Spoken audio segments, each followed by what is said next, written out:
We hold these truths to be self-evident, that all men are created equal, that they are endowed by their Creator with certain unalienable rights, that among these are life, liberty, and the pursuit of happiness. Without life, there can be no liberty. Without liberty, there is no happiness. Without equality, there is no opportunity. America has strived since its founding to promote equality under the law, to correct injustices, and to ensure opportunity for all. It is a work in progress, not always perfect. Some look at American opportunity and see only problems. They want equal outcome, not equal opportunities. They criticize without solutions, demand wealth without work. Their ways are historical failures evidenced by tyranny and poverty, a prevailing darkness in every country it has been tried. The American dream, inspired by American opportunity, is the engine of entrepreneurship. Oh, it's beautiful, Mike. The inspiration to the greatest inventions, the highest achievements, and establishing a quality of life second to none, providing jobs, creating futures, fulfilling dreams. In America, opportunity preserves individual freedom. It leads to exceptionalism. It's a bright, shining light, an example for all to see.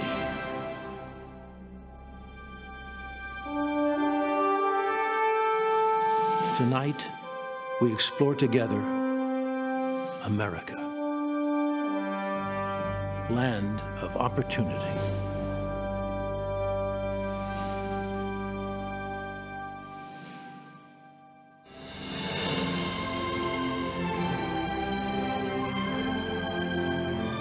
From Washington, D.C., welcome to the 2020 Republican National Convention. Tonight, celebrating America as the land of opportunity.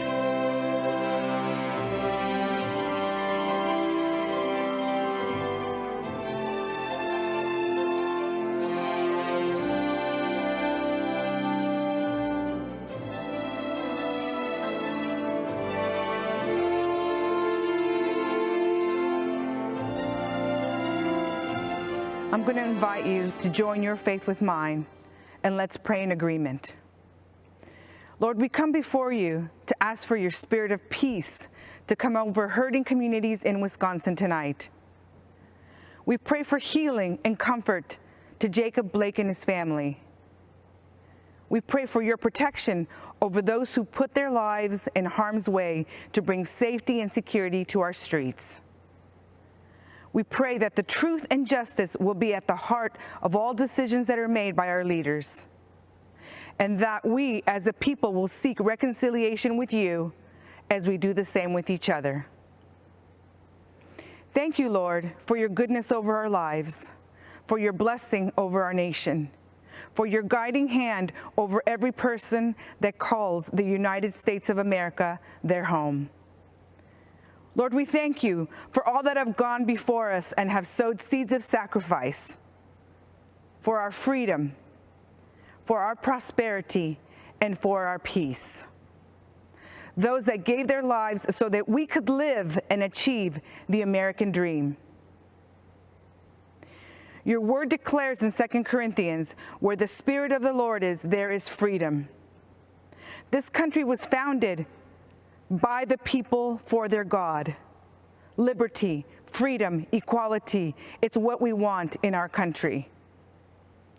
Lord, we invite you into our homes, into our lives. Give us revelation that will overthrow any enemies that stand against us so that we will be victorious in this next season. We need you. Let your kingdom come. Let your will be done on earth as it is in heaven. We surrender to your plans and purpose for our lives. We ask, bring heaven down to earth over every person here and all those watching today. As we move into this next chapter in our journey to greatness, we ask for your presence to be with us. Lead us, Lord. Give us strategies from heaven. I decree the words of Isaiah 11:2 over our president, vice president, and all government authorities from every state in our nation. May the Spirit of the Lord rest on him, the spirit of wisdom and understanding, the spirit of counsel and might, the spirit of knowledge and the fear of the Lord. I release a blessing over every person and every home. Lord, release health, healing, peace, strength, and courage. Let us stand together in unity as we embrace another chapter on our journey to greatness. I decree and declare, America, the best is yet to come. And I ask all this in the name of Jesus. Amen. I pledge allegiance to the flag of the United States of America and to the republic for which it stands, one nation, under God, indivisible, with liberty and justice for all.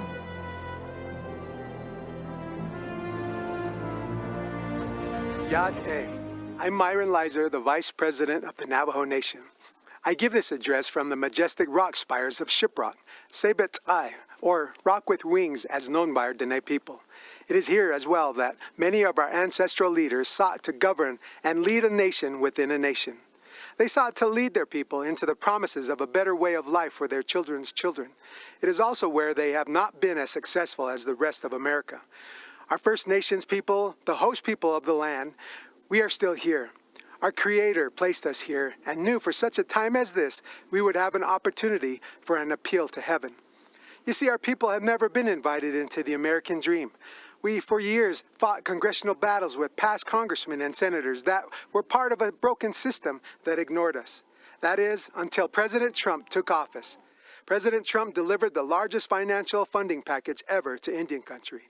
The $8 billion in CARES Act funding to Indian country was a great start in alleviating the devastating effects that the COVID-19 pandemic has inflicted on our Indian tribes.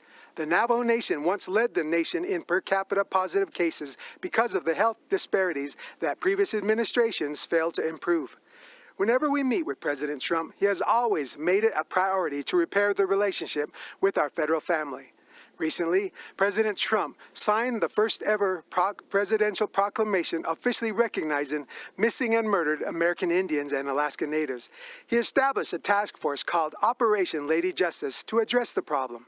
The president also provided $273 million to improve public safety and support victims of crime in the Native American community. As a result, a cold case office was recently opened on the Gila River Indian community. The president has reactivated the White House Council on Native American Affairs to promote economic development and rural prosperity in Indian country. President Trump also strengthened the Supreme Court by nominating strong conservative judges like Neil Gorsuch, who supports Native American rights. Thank you for the opportunity to be here tonight. I'm excited to endorse President Trump's re-election. And Mr. President, we look forward to hosting you very soon. Come visit our land we call Denetra. Akia, thank you very much. I had always had this unshakable sense that I know that life has to be more than what it was I've been living. I caught my very first felony conviction at 16 years old, and that type of behavior had led me into more and more arrests, getting in trouble until the age of 37 years old. I was arrested for a string of bank robberies. And based off of my criminal history, there is a potential that a federal judge can sentence me up to 23 years in a maximum security United States federal penitentiary. And in that moment, I played a let's make a deal with God. And I asked God to climb into the robe of that judge. Whether it's 10 years or 50 years, I'm going to invest the rest of my life serving you. And I stood before that federal judge. Judge Mahan took his glasses off, leaned back and said, I don't know why I'm going to do this. But he said, I'm not going to give you what you deserve. Then he gave me a lesser sentence. And as I laid on that stainless steel cell, shackled by my hands and my feet, I heard God utter into my spirit, my son, I honored what you asked me to do. He said, never forget the promise that that you made to me. And ever since that day, I got up off that floor, and my life went in a 180-degree turn in the other direction. When John got that sentence, I just shook my head. I said, wow, John, you are destined for bigger things than prison. My name is Richard Beasley. I was an FBI special agent for about 25 and a half years. It was something about his demeanor when he walked into that room. I had this feeling like everything's gonna be okay. Then when he got out, he gave me a call and says, hey, Rich, let's have lunch. So I met him at the McDonald's, and he's got a Bible with him. I've seen that before where guys have used a Bible as a prop. It took me about 30 seconds to understand that this was not a prop with John. He was a changed guy from the man that I arrested, several years before. When I saw the way that he treated me fairly, I saw the man behind the suit. I started thinking, man, if that worked for me with this law enforcement officer, how can I multiply that and get more law enforcement officers involved so that we can impact this on a larger scale?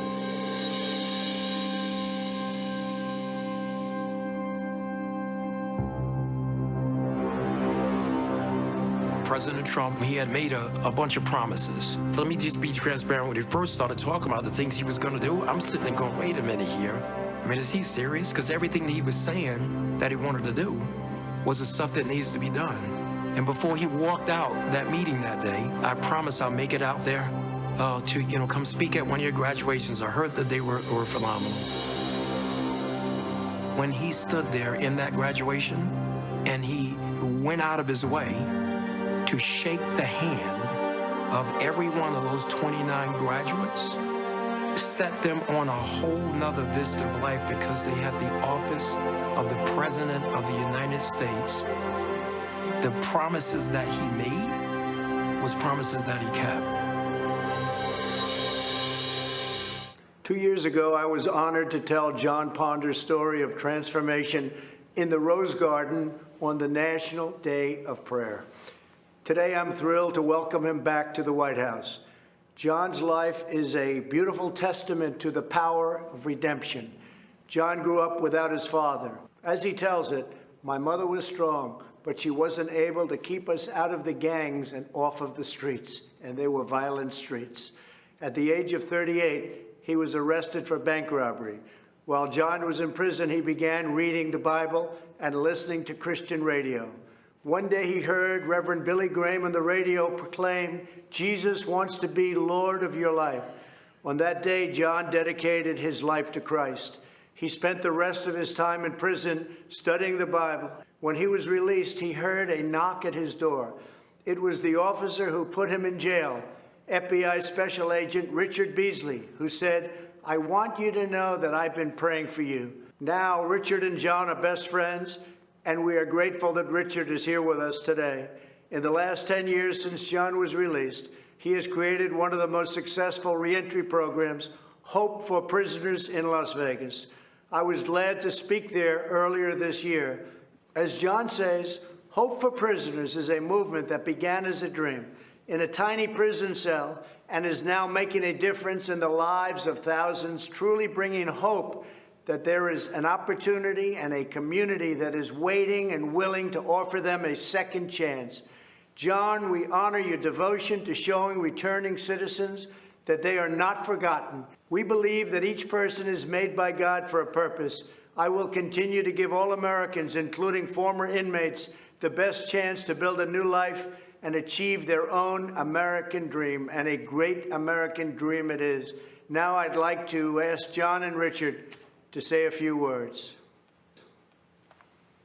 I can't tell you how grateful I am to have the opportunity to speak here today. Not so long ago, my life was running from the police, fearing the police, and avoiding the police. Not because of anything that the police had done to me personally, but due to the animosity I had allowed to grow inside of me, making me believe that they were my enemy. But today, praise God, I am filled with hope. A proud American citizen who has been given a second chance. My transformation began in a prison cell where I found myself a 3-time convicted felon facing yet another sentence.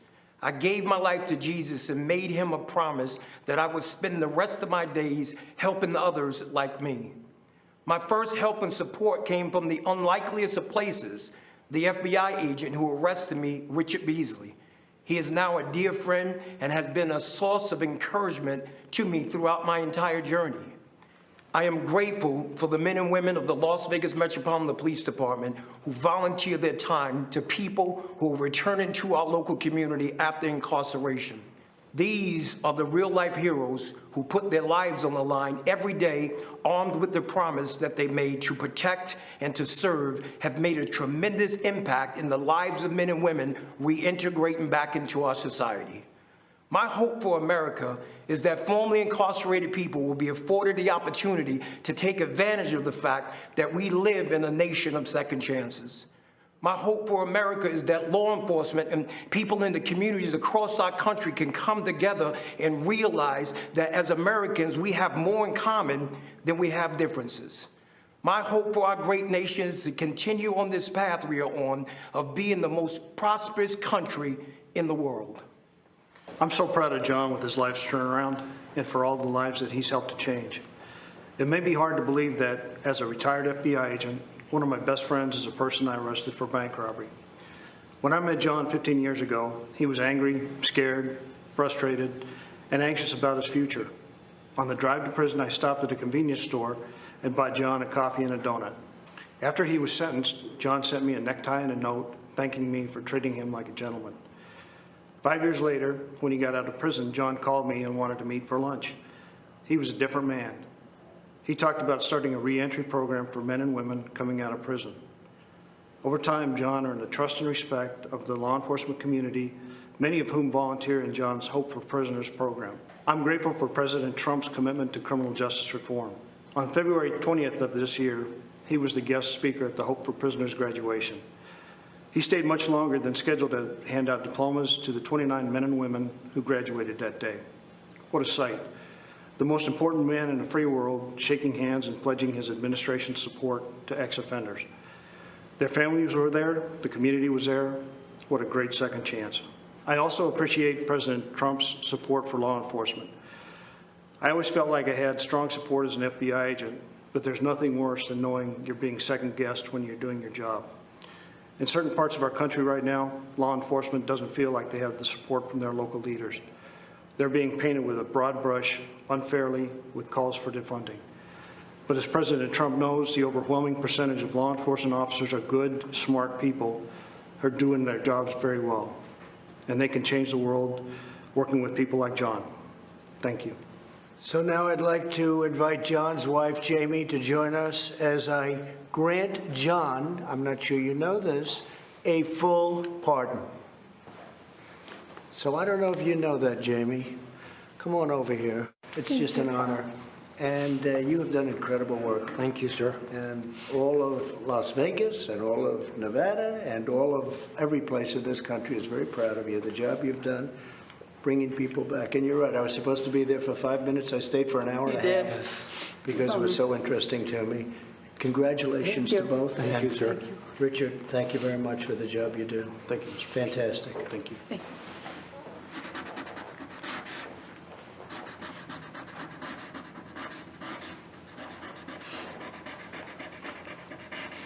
Okay. I think I'll give it to Jamie. What do you think?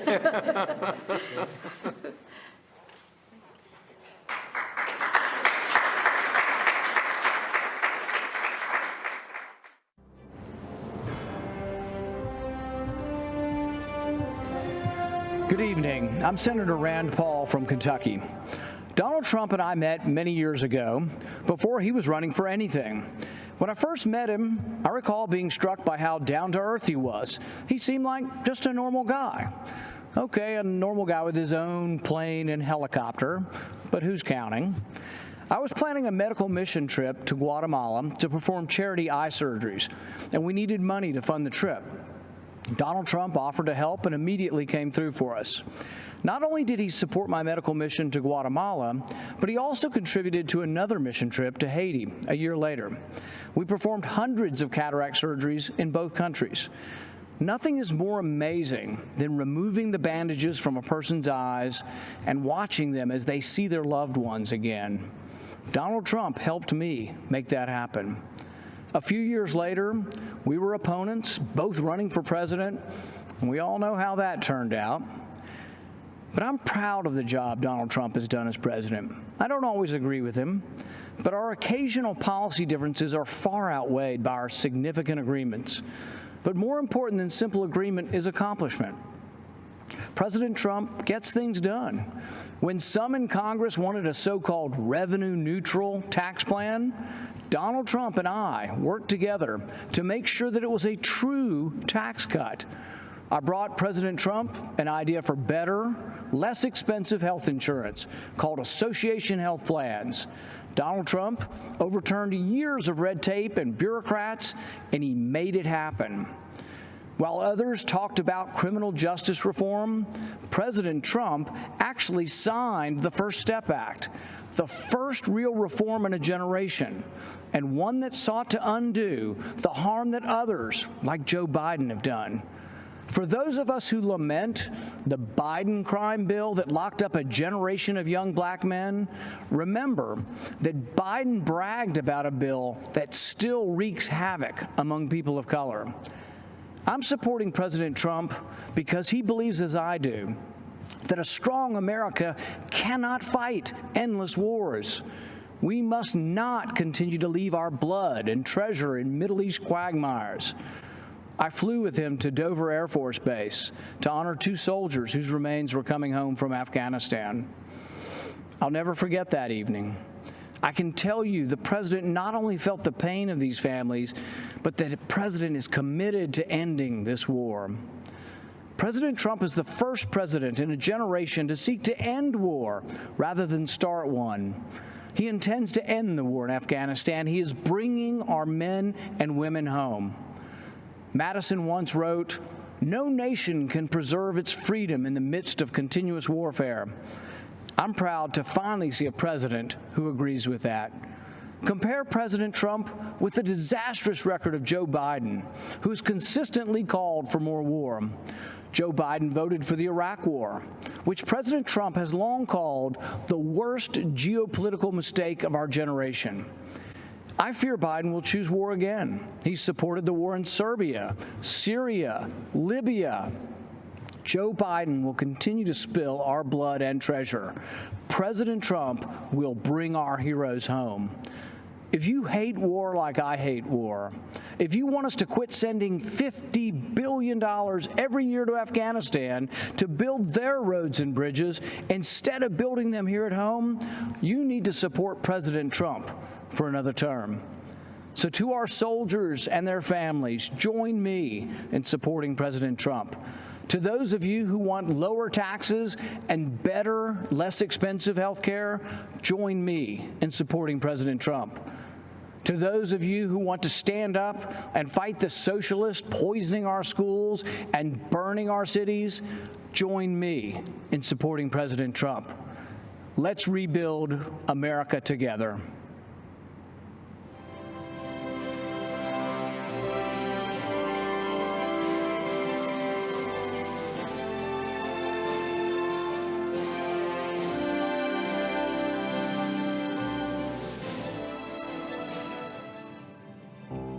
What I would call your everyday man, the forgotten man or woman, the people that wake up every morning, go to work, do their job, come home to their kids and families, and are faithful and consistent, the people that have built America.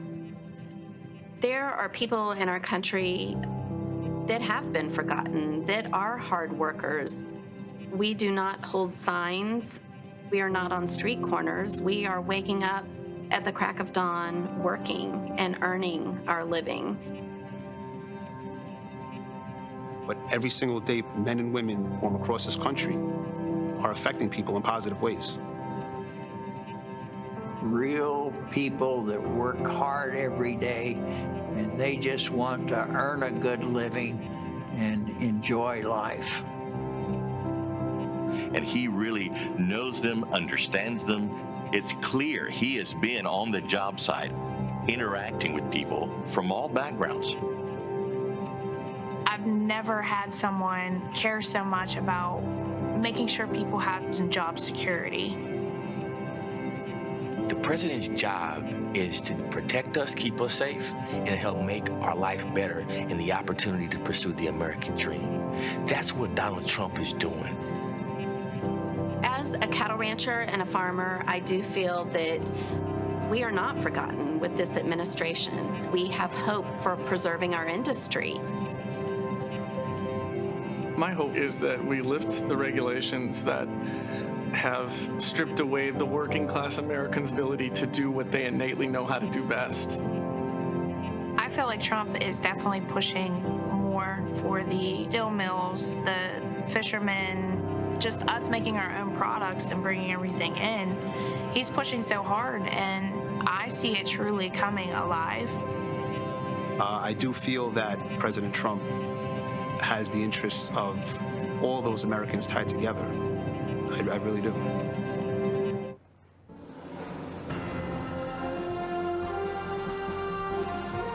Good evening. My name is Jason Joyce, and I'm an 8th-generation lobster fisherman from Swans Island, Maine.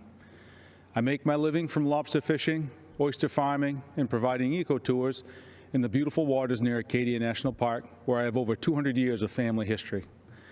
I have to confess, I didn't support Trump in 2016. Skeptical that he shared my conservative views, I expected him to flip-flop on his campaign promises. But he has followed through on his promises, including last week when he brokered a deal to end European Union tariffs of 8% on Maine live lobsters and up to 20% on Maine lobster products, which is great news for Maine's lobstermen and women. I live on an island with 370 residents, and lobstering is how we provide for our families. Maine's lobstermen are true environmentalists. We practice conservation every day. If we didn't, we'd be putting ourselves out of business. 4 years ago, the Obama-Biden administration used the Antiquities Act to order thousands of square miles of ocean off limits to commercial fishermen. They did it to cater to environmental activists. Although Maine's lobstermen don't fish there, Obama's executive order offended us greatly. It circumvented the Fisheries Council's input. President Trump reversed that decision, reinstating the rules that allow stakeholder input, and he supports a process that seeks and respects fishermen's views. As long as Trump is president, fishing families like mine will have a voice. But if Biden wins, he'll be controlled by the environmental extremists who want to circumvent long-standing rules and impose radical changes that hurt our coastal communities. I strongly support President Trump's re-election. When he sees something isn't right, he's fearless in fixing it. He listens to working people. He nominates judges who respect the Constitution and the right to life.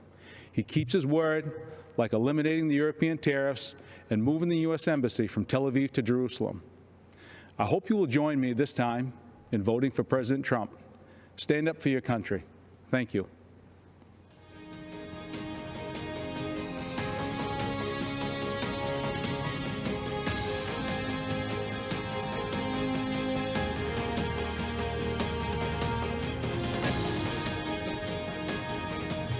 Good evening. My name is Chris Peterson. My husband Gary, our family, and I milk 1,000 cows on a dairy farm in Grantsburg, Wisconsin, a small middle American town. Truth be told, until I married my cute farmer from Grantsburg a long time ago, I was a city slicker from Minneapolis, which is about 70 miles south of us. Donald Trump became president in the middle of the Great Depression for dairy farmers in Wisconsin. In 2016, prices were horrible, and longtime generational farms across the nation were going out of business. In 2017, our 120-year-old barn, which served as our milking center, caught fire and burned to the ground. Our cows were spared, but because they needed to be milked 3 times a day, farmers, friends, and complete strangers from all over northern Wisconsin helped haul them to other farms where they stayed until we could rebuild. By the end of 2018, we had a new state-of-the-art robotic milking facility that allows our cows to milk themselves 3 times a day.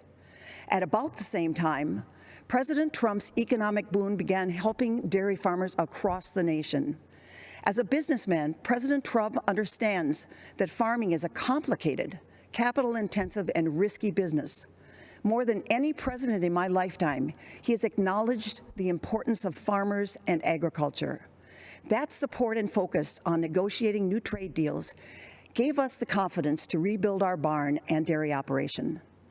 Business was booming again, and business boomed right until the COVID-19 shutdown in March. Many people probably don't realize that our country is one of the few in the world that produces nearly all of its own food. Fewer still understand how close our food production and distribution system came to collapsing this past spring. But President Trump understood and again took steps to provide the supports we needed. President Trump took the necessary action knowing that agriculture is our backbone and strength, critical to our national security. Our entire economy and dairy farming are once again roaring back. One person deserves the credit and our vote, President Donald J. Trump.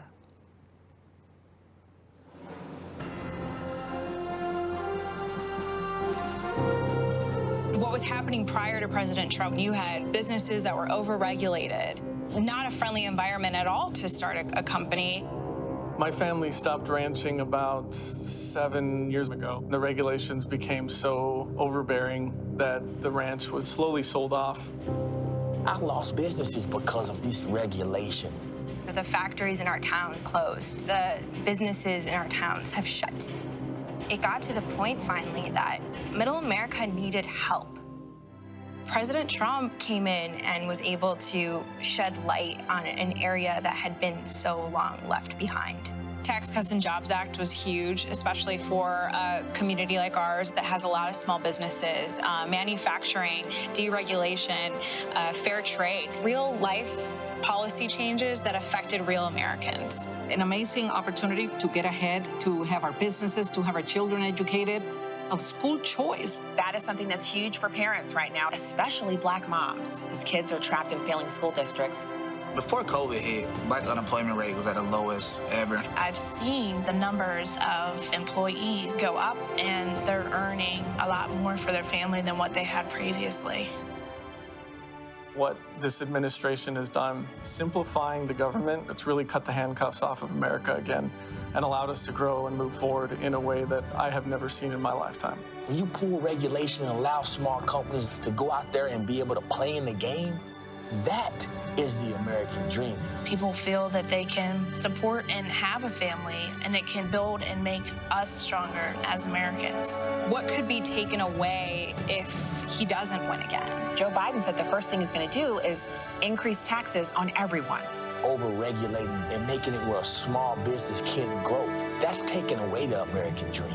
I think with the upcoming election, people just need to think about what is better for them and their family. The president's job is to be the CEO of our country, and he's doing his job. He has improved jobs, he's improved health, he's improved wages, he's cut taxes. I could go on for an hour and a half. The plan was working. Everybody had a job, making money, spending money, boom, bada bang, boop, we good. My kids are gonna look up to me and say, you are the best mom for working, raising us. It's just tremendous what I could do, I guess. This is somebody who loves his country. He's truly fighting for the American people. Hello, folks. You know me from TV and radio. I'm Larry Kudlow.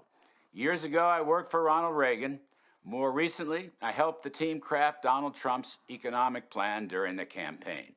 It was a roaring success. Inheriting a stagnant economy on the front end of recession, the program of tax cuts, historic rollback of onerous regulations that crippled small business, unleashing energy to become the world's #1 producer, and free, fair, and reciprocal trade deals to bolster manufacturing, agriculture, technology, and other sectors.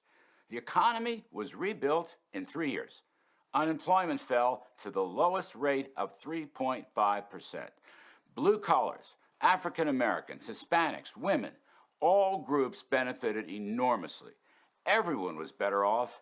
A rising tide lifted all boats. Then came a once-in-100-year pandemic. It was awful. Health and economic impacts were tragic. Hardship and heartbreak were everywhere. But presidential leadership came swiftly and effectively with an extraordinary rescue for health and safety to successfully fight the COVID virus. A great bipartisan rescue also saved the economy. Right now, our economic health is coming back. With emergency spending and tax cuts, Americans are going back to work. There's a housing boom, there's an auto boom, a manufacturing boom, a consumer spending boom. Stocks are in record territory. A V-shaped recovery is pointing to better than 20% growth in the second half of this year. Now, looking ahead, more tax cuts and regulatory rollback will be in store. Payroll tax cuts for higher wages, income tax cuts for the middle class, capital gains tax cuts for investment, productivity, and jobs. Much more regulatory relief for small businesses. In economic terms, folks, this is no time for a $4 trillion tax hike. Coming out of the deep pandemic, who in their right mind would pick the pockets of taxpayers and drain money from their wallets and purses? Look, our economic choice is very clear. Do you want economic health, prosperity, opportunity, and optimism? Or do you want to turn back to the dark days of stagnation, recession, and pessimism? I believe there can't be better economic policies than we've had in recent years. So I say, stay with them. Thank you.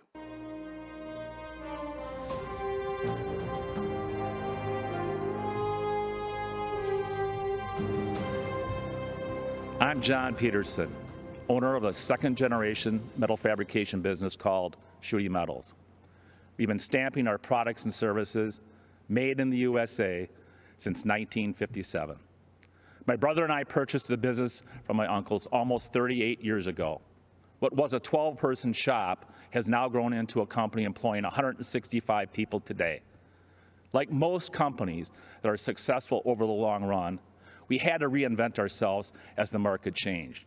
6 years ago, we invested heavily in our business, just as a great recession appeared. Barack Obama and Joe Biden, two career politicians who knew nothing about business, couldn't get the government out of our way, and it put our business in a tailspin. Sadly, we were forced to make decisions which included cutting staff, a torturous experience when our employees are like family. The Obama-Biden era banking regulations left us no choice. It tied our lenders' hands, and it deprived us of the lifeblood of our business, capital. We scratched and we clawed for 2 years, and then everything changed. Donald Trump was elected president, and he knew what it was like to build a company and create jobs. One of the first things he did was to cut red tape and put an end to draconian-type banking regulations. He also cut taxes on small businesses, allowing us to be more competitive both domestically and internationally. In fact, we increased revenues by 25% for 2 years in a row. By getting rid of the job-killing NAFTA and negotiating the U.S.-Mexican-Canada trade agreement, President Trump ensured a more competitive playing field for American companies. Even with all the challenges presented by the coronavirus, President Trump is rebuilding, and our economy is roaring back again. But when I hear that Joe Biden is ready to raise taxes, crush us with regulations, and weaken our international trade position, I shudder. We simply cannot endure a Biden-induced recession. Some will struggle, some will not survive, and working men and women of America will get crushed yet again. This is not time to hand our government over to a washed-up career politician who will be nothing but a puppet of the radical left Democrats. As a lifelong resident of Wisconsin, I'm a fan of the Badger football team. Many may not realize that the Wisconsin Badgers and the president share 3 common qualities. They are smart, they're tough, and they're dependable. And as a businessman, I can tell you that those qualities we need in our country's leader, and that's why we need to re-elect Donald J. Trump. Thank you, and God bless America.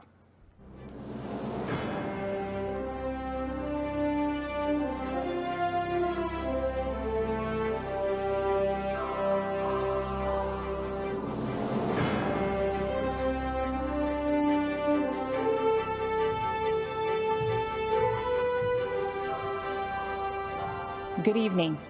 I'm Sissy Graham Lynch, and I'm honored to speak to you tonight about something that is so important to all of us, our faith. As Americans, we know the first line of the First Amendment protects our freedom of religion. But what we often forget, the actual words are free exercise of religion. That means living out our faith in our daily lives, in our schools, in our jobs, and yes, even in the public square. Our founders did not envision a quiet, hidden faith. They fought to ensure that the voices of faith were always welcomed, not silenced, not bullied. But during the Obama-Biden administration, these freedoms were under attack. Democrats tried to make faith organizations pay for abortion-inducing drugs. Democrats tried to force adoption agencies to violate their deeply held beliefs.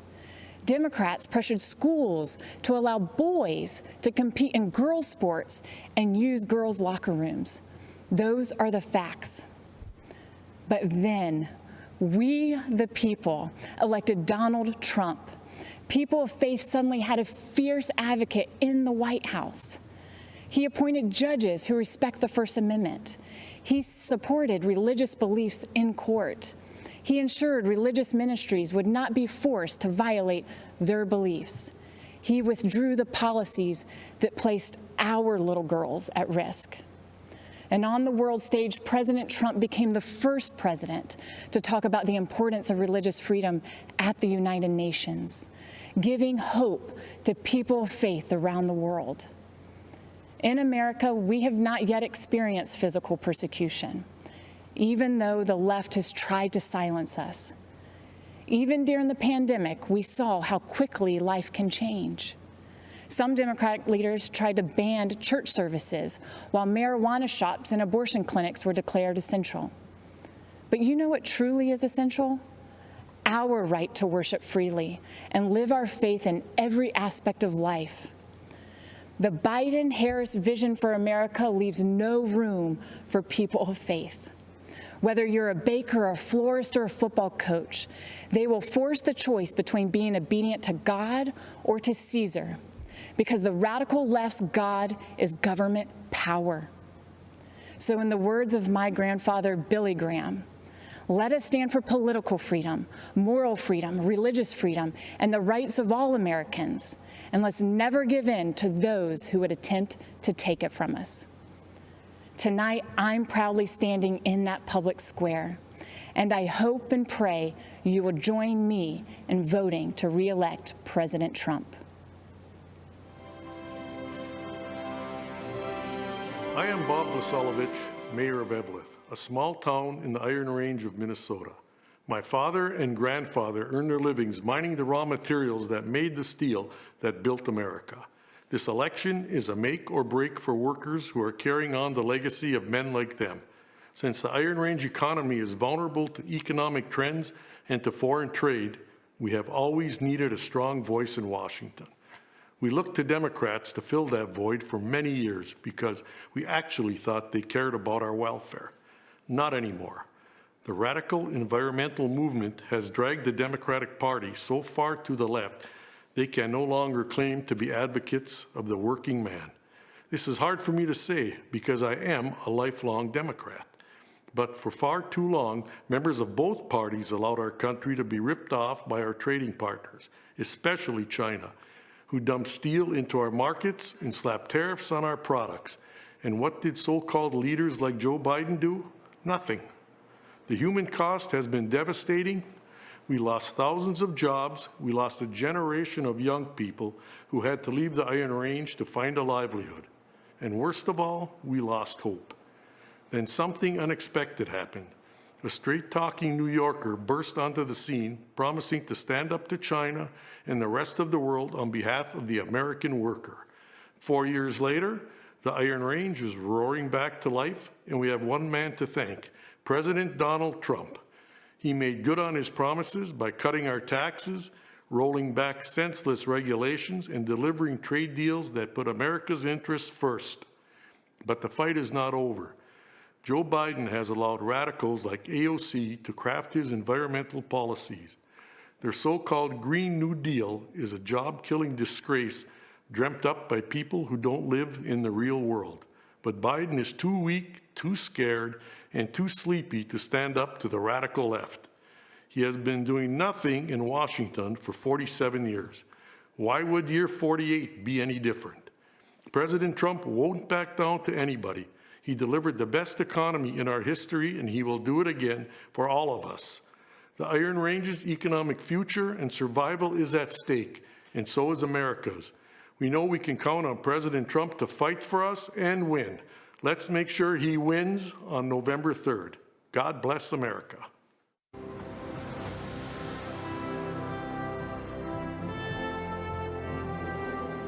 My name is Abby Johnson, and I spent 8 years working for Planned Parenthood, but today I'm a pro-life activist.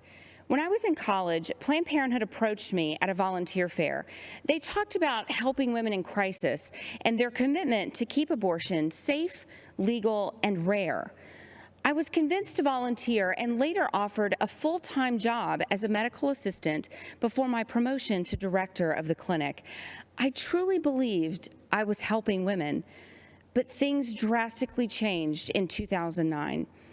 In April, I was awarded Planned Parenthood's Employee of the Year Award and invited to their annual gala where they present the Margaret Sanger Award, named for their founder.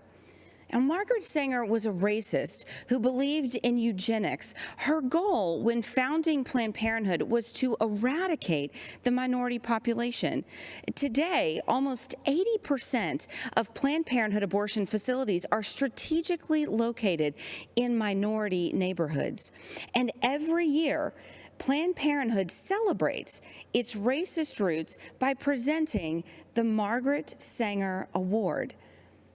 Later in August, my supervisor assigned me a new quota to meet, an abortion quota. I was expected to sell double the abortions performed the previous year.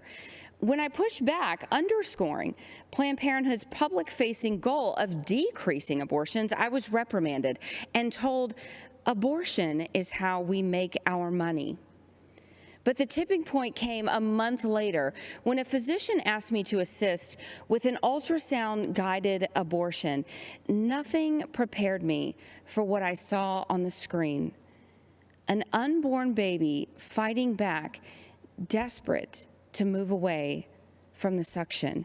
And I'll never forget what the doctor said next. "Beam me up, Scotty." The last thing I saw was a spine twirling around in the mother's womb before succumbing to the force of the suction. On October 6th, I left the clinic, looking back only to remember why I now advocate so passionately for life. I founded and currently run And Then There Were None, a nonprofit organization that's helped nearly 600 abortion workers transition out of the industry. For most people who consider themselves pro-life, abortion is abstract. They can't even conceive of the barbarity.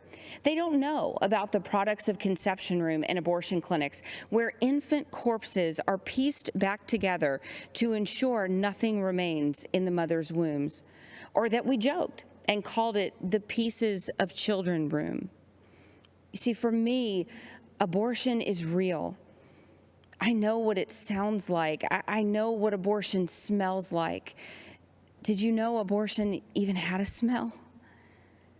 I've been the perpetrator to these babies, to these women, and I now support President Trump because he has done more for the unborn than any other president.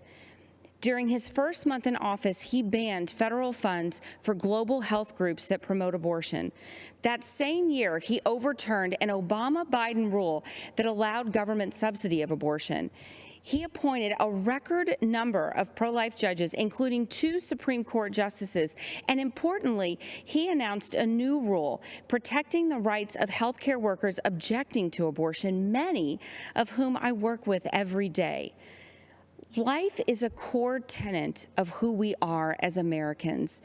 And this election is a choice between 2 radical anti-life activists and the most pro-life president we have ever had. That's something that should compel you to action. Go door to door, make calls, talk to your neighbors and friends, and vote on November 3rd. Take action that reelects our president, and do it with our very most vulnerable Americans in mind, the ones who haven't been born yet.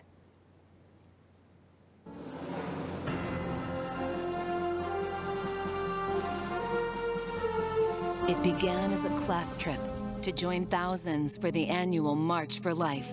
These Catholic young men traveled from Kentucky to stand up for what they believed in. But what happened was something very different.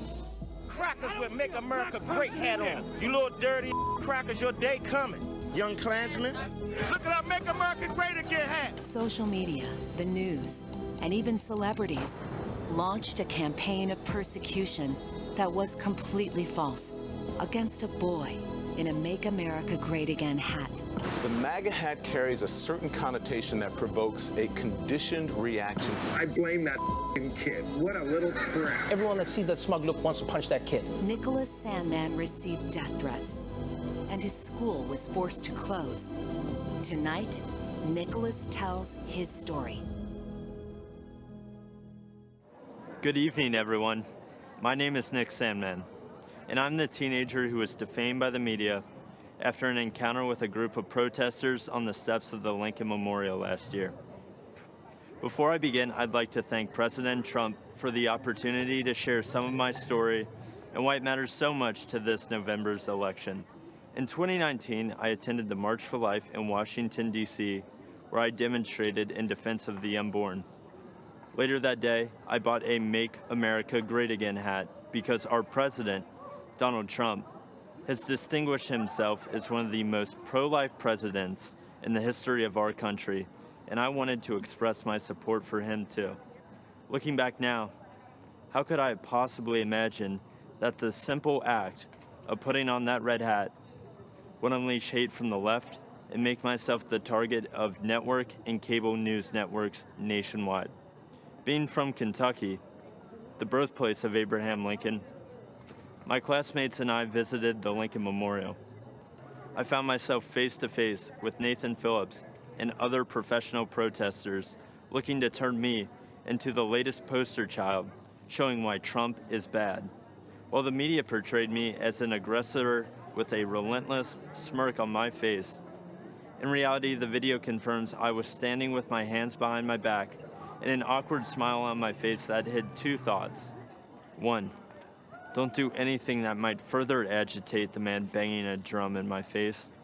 And 2, I was trying to follow a family friend's advice, never to do anything to embarrass your family, your school, or your community. Before I knew what was happening, it was over. One of Mr. Phillips' fellow agitators yelled out, "We got him. It's all right here on video. And we won, Grandpa." What I thought was a strange encounter quickly developed into a major news story, complete with video footage. My life changed forever in that one moment. The full war machine of the mainstream media revved up into attack mode. They did so without researching the full video of the incident, without ever investigating Mr. Phillips' motives, or without ever asking me for my side of the story. And do you know why? Because the truth was not important. Advancing their anti-Christian, anti-conservative, anti-Donald Trump narrative was all that mattered. And if advancing their narrative ruined the reputation and future of a teenager from Covington, Kentucky, well, so be it. That would teach him not to wear a MAGA hat. I learned what was happening to me had a name. It was called being canceled, as in annulled, as in revoked, as in made void. Canceled is what's happening to people around this country who refuse to be silenced by the far left. Many are being fired, humiliated, or even threatened. And often, the media is a willing participant. But I would not be canceled. I fought back hard to expose the media for what they did to me, and I won a personal victory. While much more must be done, I look forward to the day that the media returns to providing balanced, responsible, and accountable news coverage. I know President Trump hopes for that too. And I know you'll agree with me when we say that no one in this country has been a victim of unfair media coverage more than President Donald Trump. In November, I believe this country must unite around a president who calls the media out and refuses to allow them to create a narrative instead of reporting the facts. I believe we must join a president who will challenge the media to return to objective journalism. And together, I believe we must all embrace our First Amendment rights and not hide in fear of the media or from the tech companies or from the outrage mob either. This is worth fighting for. This is worth voting for. And this is what Donald Trump stands for. Thank you all for listening to me tonight. And one more thing. Let's make America great again.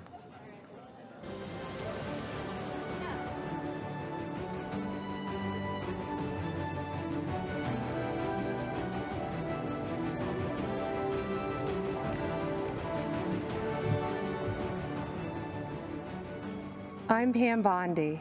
Our party's theme tonight is America, the Land of Opportunity. And listening to the stories of discoveries and deliverance, you can't help but be proud to call this country home. But for Joe Biden, it's been the land of opportunism, not opportunity. As a career prosecutor and former Attorney General of Florida, I fought corruption, and I know what it looks like, whether it's done by people wearing pinstripe suits or orange jumpsuits. At the Democrats' convention, we were told to look at Joe Biden as the model of integrity. But when you look at his 47-year career in politics, the people who benefited are his family members, not the American people. Let's take a closer look. We all know about Joe's son, Hunter Biden.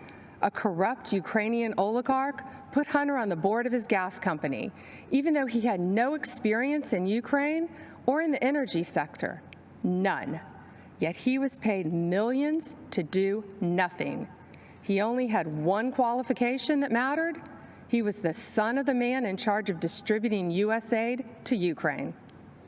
And recently reported information revealed that a few months after Hunter Biden joined that corrupt company's board, the Obama-Biden State Department began doing business with them, even when it remained under investigation for corruption. And it gets worse. That very same company was being investigated by a Ukrainian prosecutor. Joe Biden, the Vice President of the United States, threatened to withhold aid to Ukraine unless that same prosecutor was fired. And then he was fired. Hunter only resigned from that board just before his dad announced his campaign for president. Now let's talk about China. Fact, Joe Biden flew to China on Air Force Two with Hunter along for the ride. They said he was just there as a family member, but we know that's untrue. In Beijing, Hunter didn't just go sightseeing. He had meetings with his Chinese bank partners. Hunter even arranged for his dad to meet with one of the partners. 10 days later, those Chinese communist bankers approved millions to go to Hunter's firm. And those bankers work for the Chinese Communist Party, which oppresses their people, cheated American workers for decades, and covered up a deadly virus. To this day, Hunter controls a 10% stake in that firm. And Joe Biden's done more than look the other way on China. He said, "The Chinese aren't our competition. Come on, man, they're not bad folks."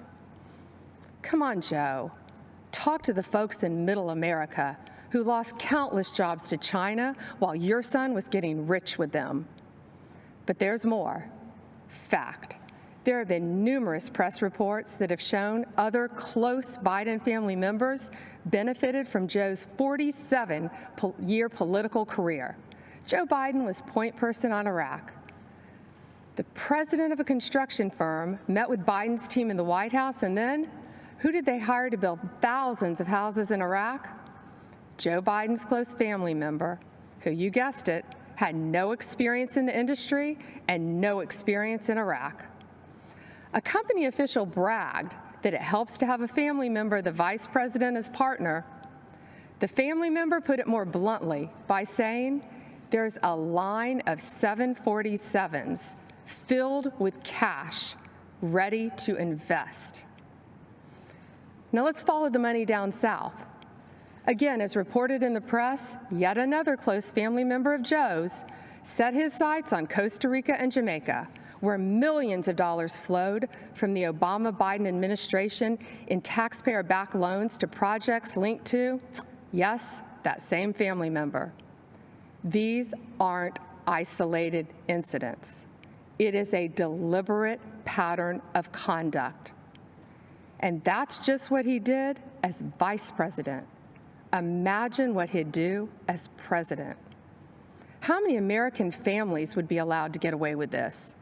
Why should there be one standard for the elite political class and another set of rules for the rest of us? When millions of Americans voted for Donald Trump, they knew he'd be different, and he is. He's a tough, no-nonsense outsider who can't be bought or intimidated. He won't even take a paycheck from the American people. He donates his paycheck to charities across this country. Democrats have been lecturing America about integrity for 4 years, while their nominee has been writing the textbook on abuse of power for 40 years. If they want to make this election a choice between who's saving America and who's swindling America, bring it on. Joe says he'll build back better. Yeah, build the Bidens back better. Our president is in this to build a safer, better, and stronger America, and he will finish what he started to keep this a real land of opportunity for everyone.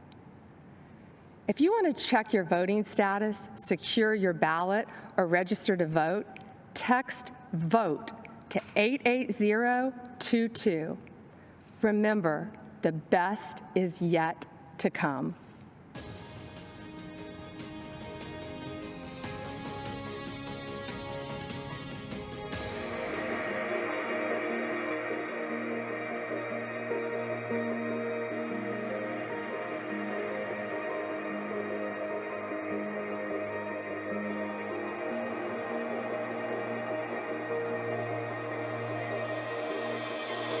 Women have played a very, very big role. The level of genius is unbelievable, frankly. You're what? You've got 70, 80 years on this earth? What are you going to do with it? Are you going to make that difference? Are you going to say, I was there for the big battles in our country to save America? It's what I feel very much called to do ever since I was a very young girl. In 2016, Donald Trump made his historic run for the office of United States President. Knowing the monumental task he would be undertaking, he rested all of his hopes for winning on one woman. Because of that trust, he became the 45th President of the United States, and Kellyanne Conway became the first woman in U.S. history to manage a winning presidential campaign. This president has been a champion for women mostly because he speaks to them as if they can handle and tackle all issues. I don't want a job because of my gender. I want the job because I'm the best person for that position. That's it. And he respects that. And he appreciates hard work. You can't ask for anything better, especially in a boss. President Trump continues to place strong women into significant positions throughout his administration and campaign, far more than any other president in U.S. history. That he has had and does have more women on his top team than any president before, but it actually goes down to his deputy assistants, to his special assistants, to our awesome teams throughout the West Wing. And when he called me and said, "I want you to represent my entire campaign," I became the first Black woman to represent a Republican presidential campaign, winning presidential campaign in United States history. Throughout his career, Trump has always touted family first as a core value. He shows this especially with his choices of press secretaries, choosing Sarah Sanders, the first mother to become a press secretary, Stephanie Grisham, the first single mother to serve as press secretary, and Kayleigh McEnany, who transitioned into the job while also transitioning into the job of mom. I have 4 children, Kellyanne Conway has 4 children, Ivanka has, I think between all the senior staff women, we might have 75 kids. I'm not sure, we've lost count, but the importance of the work is never lost on any of us. And truly, it is those children that we are fighting for and for their future.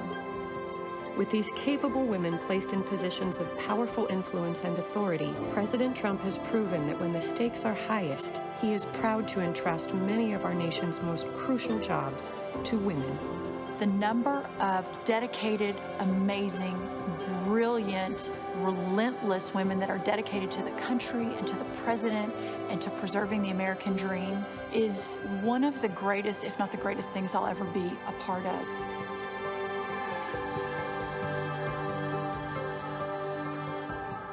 Only the president would say, let's take that stay-home mom and have her run the party. What a smart guy.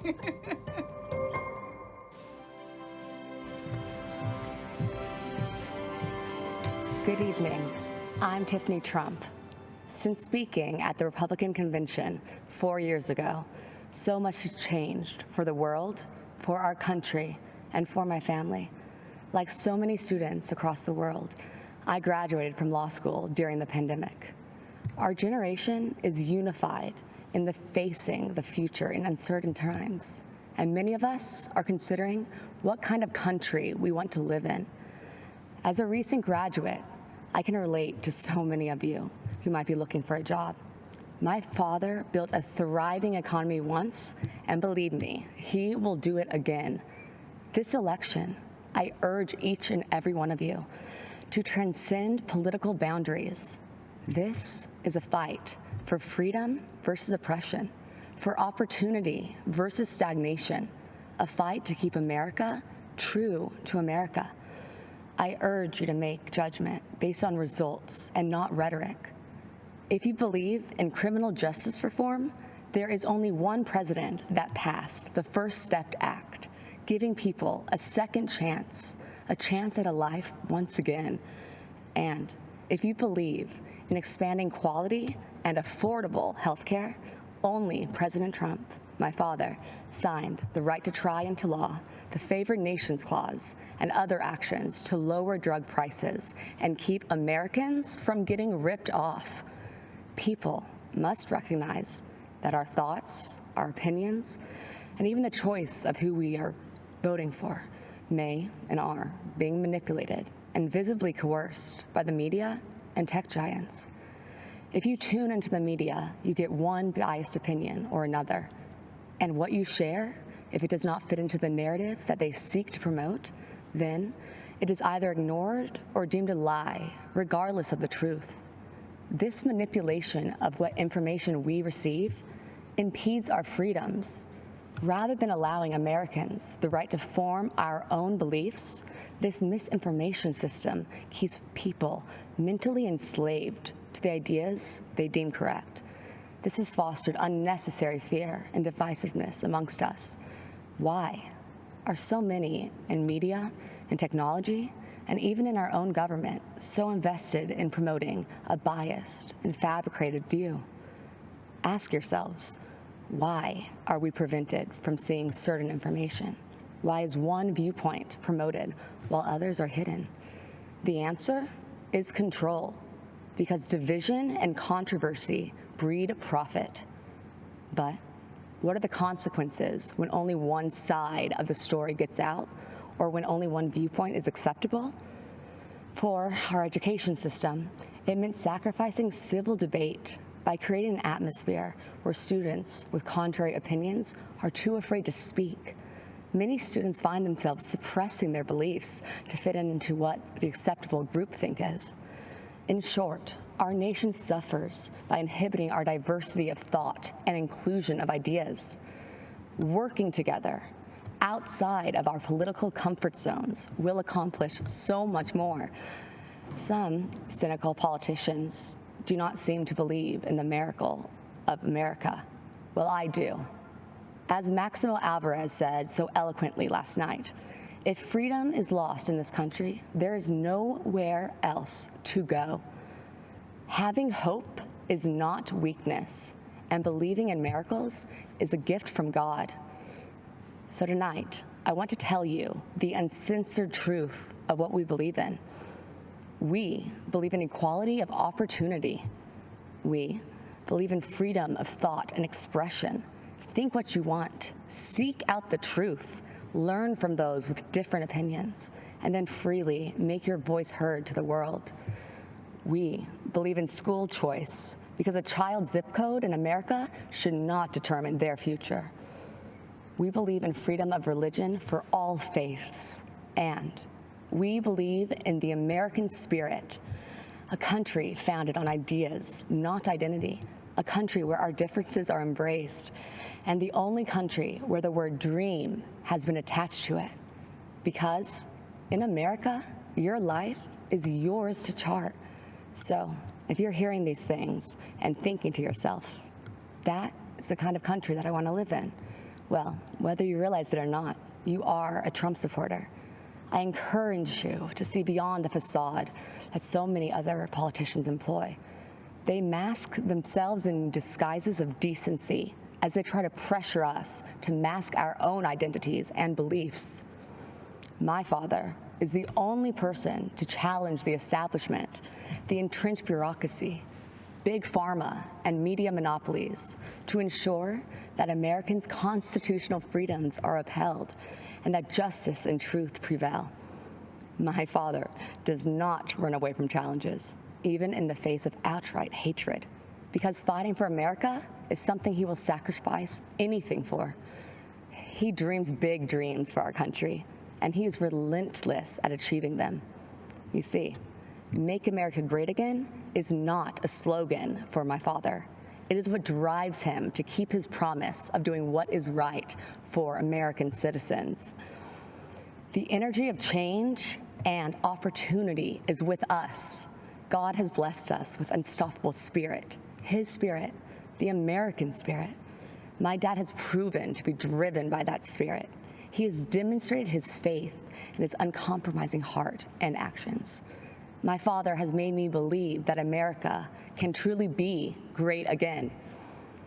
If you care about living your life without restraints, about rebelling against those who would suppress your voice and building your American dream, then the choice in this election is clear. A vote for my father, Donald J. Trump, is a vote to uphold our American ideals.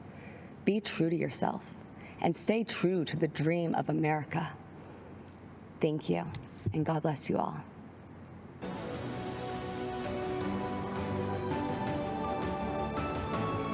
I'm Kim Reynolds, Governor of the great state of Iowa. I love this state, and I'm so proud to serve its people. Iowa truly is a land of opportunity. It's the birthplace of the computer, it's a landmark of the financial services industry, and as so many of you already know, it's filled with farmland that feeds and fuels the world. It's also home to people who care for one another, who work hard, who love this country, and are truly grateful for the freedoms it provides. As I like to say, Iowa is one big small town. Neighbor helping neighbor is in our DNA. From the sick farmer who can't harvest his crops, to the single mom who loses her job and is struggling to get back on her feet, the town, the community, helps them get through it. But what happens when a storm rips through almost the entire state? When it's not one farmer who lost his crop, but hundreds. When it's not one neighbor who is without food, but thousands. That happened just 2 weeks ago. A storm called a derecho with hurricane-force winds of up to 140 miles per hour wiped out millions of acres of crops, left thousands without power. It destroyed homes, wrecked lives, and left devastation in its wake. It was the worst storm in our state's history. And Iowans did what you expect Iowans to do. They helped each other, they took care of each other, and they still are. But someone else had our back, our president. When the winds had finished raging and the cleanup had only begun, he showed up. Now, you might not know that because the national media didn't report it, but the Trump administration was here in full force. The day after the storm, the president called to assure me that we had the full backing of the federal government. And later that week, Vice President Pence came to Iowa to again assure us that the president and his administration were behind us.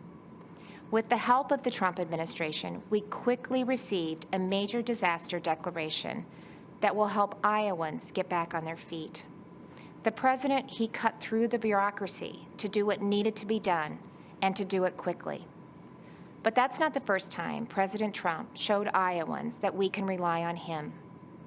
In 2019, when 100-year floods breached nearly every levee and devastated communities large and small along the Missouri River in Iowa, Nebraska, and Missouri, the president approved our request for aid in record time, in just 2 days.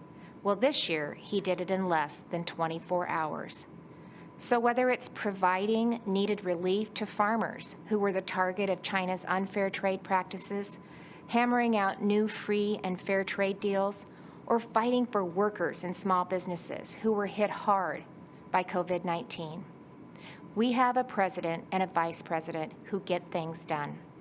And because of President Trump and his leadership, our country is able to bounce back from setbacks and see opportunity grow and thrive. This is an administration of action and outcomes. They are delivering every day on their promise to make America great again. And that's exactly why we need to re-elect President Donald J. Trump in November. Thank you, and may God bless the United States of America. America, the land of opportunity, a country where your own resolution to succeed is more important than any other. Abraham Lincoln's words from 165 years ago still resonate today because of who we are and because of what we are. A country where a boy born into poverty in a log cabin, raised right here on the frontier of Indiana, could educate himself, become a lawyer, become a president of the United States who would preserve the Union, abolish slavery, and save the nation. As a fellow Hoosier, visiting Lincoln's boyhood home has always been a treasured experience for me and my family. It's a place that made Lincoln. It shaped Lincoln and defined the man that Lincoln would become. America is the land of opportunity. As President Donald Trump declared at Mount Rushmore, in America you can do anything. You can be anything. And together, we can achieve anything. Every day, President Donald Trump is fighting to protect the promise of American liberty. Every day, our president's been fighting to expand the reach of the American dream. And on every single day, without fail, President Donald Trump has been fighting for you. So tonight, I'd like to introduce you to a few remarkable Americans who represent that solemn pledge, who embody our president's unbreakable devotion to ensuring that America is a land of unlimited opportunity for all. Jack is an 8-year-old from Wisconsin who was struggling academically and socially in school. But Jack's mom, Sarah, who works 3 jobs to support her son, applied for Wisconsin's school choice voucher program. We're glad that we were able to get the school choice voucher to go to that school. With Jack, he would have slipped through the cracks in public schools, and having the option to go to a school that fits him has been a real game changer for us, and I know that because of that opportunity that he's going to succeed and he's going to achieve that goal of being an apparatus engineer, if that's what he chooses to stick with. Laura McClin is a mother of another inspiring boy, Jordan. Jordan has Duchenne muscular dystrophy, a fatal muscle weakening disorder. Jordan was at my side in Indiana when, as governor, I signed a law allowing terminally ill patients to access experimental drugs not yet approved by the FDA. In 2018, President Trump signed the landmark federal Right to Try bill into law. Thanks to the president's leadership, critically ill patients have the right to access life-saving experimental treatments. We started fighting for Right to Try, which basically says if you have a terminal illness and there's a drug that exists and you don't qualify for the clinical trial, there's no other way to receive it. This is a unique pathway that allows you to have access. You made us a promise back in Indiana that you would do whatever it took to help Jordan, and we're so grateful that you joined us on this journey and stuck it out until it became law so that other people could access treatments. So, Jordan, if President Trump was standing right there, what would you say to him today about Right to Try? Thank you for being a hero to everybody in the country. Judge Cheryl Allen made history in 2007 when she became the first African-American woman to be elected to serve on the Pennsylvania Superior Court. It's because of leaders like Judge Allen that our nation has overcome our greatest challenges. In this time of racial division in the country, do you see faith and values and the strong stand that President Trump has taken for equality of opportunity as a pathway toward bringing the country together? As a senior citizen, I'll leave it at that. I know what racism feels like, but I also know that but for my being in this country, I would have never been able to achieve the things that I have been able to achieve. There are injustices, but the way to deal with those injustices is for people to sit down across the table and talk and come up with solutions. I do believe that President Trump is committed to that. In 2016, I have to confess that I really did not know candidate Trump at the time, but I have to say that he really won me over. Gino's a truck driver from Ohio who heard politicians for years make empty promises about defending American jobs, only to see those promises broken again and again. But in 2019, when General Motors closed its plant in Lordstown, Ohio, President Donald Trump refused to stand by and watch it happen. And as Gino observed, this president reached out to General Motors to find a way to bring jobs back to Lordstown. And plans were soon set into motion to create Lordstown Motors. President Trump says, this is how we fix it. And I thought, well, that's a simple solution. There's no other president who could have done it. There's no one that has even tried to do it. President Trump's a doer. He appreciates every one of us, and I know he does. I've seen it. When he said, make America great again, that was his task. That wasn't his slogan. That was his task. And every hat you see that says MAGA on it, that's what your president's doing for you. Thank you, Mr. President, for keeping the promises that you made. And then there's Pastor Aaron Johnson.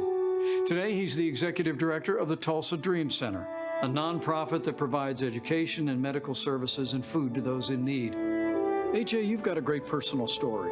When you see the way this president, this administration have been leaning in to create opportunities, investments in communities around the country to create jobs, expanding educational choice, what does that mean to the families that you serve every day? It means so much to our families. I did grow up in a single-parent home, and so we serve over 600 boys and girls right now on a daily basis, even in COVID. And so for us to give these moms to have an opportunity to take more money on their check, on their paycheck home back to them, to have their children be able to go to a school that they may not have the opportunity to otherwise, it means so much to us. There's been so much greater opportunity for individuals to come together in any walk of life. People have really been able to see such a positive change and been filled with hope, especially throughout this time. Lydia left hearth and home, friends and family in Honduras to pursue a better life here in America. While raising their 4 daughters, Lydia and her husband run a small business that creates security systems. But just months after their business was up and running, our nation was struck by a global pandemic. That's when President Donald Trump stepped in and enacted the largest financial relief package in American history. Her small business stayed in business, and her American dream kept running strong. What did the Paycheck Protection Program mean to your company as the coronavirus struck? Yeah, it was a huge, tremendous help and a big blessing. And so we applied, we were accepted really quickly. We're so grateful. You can't believe how much relief we had. We want to continue serving our clients. We want to continue growing our economy, right? We want to all continue to move forward. So we were able to make it. Because of the support of family and friends, the government. I tell my children, you know, they are born here in the U.S. And I tell them, you are so blessed to live in America. Here at Abraham Lincoln's boyhood home, a young man would grow up to become the first Republican president of the United States. And today, another Republican president is fighting to preserve that same noble legacy of freedom.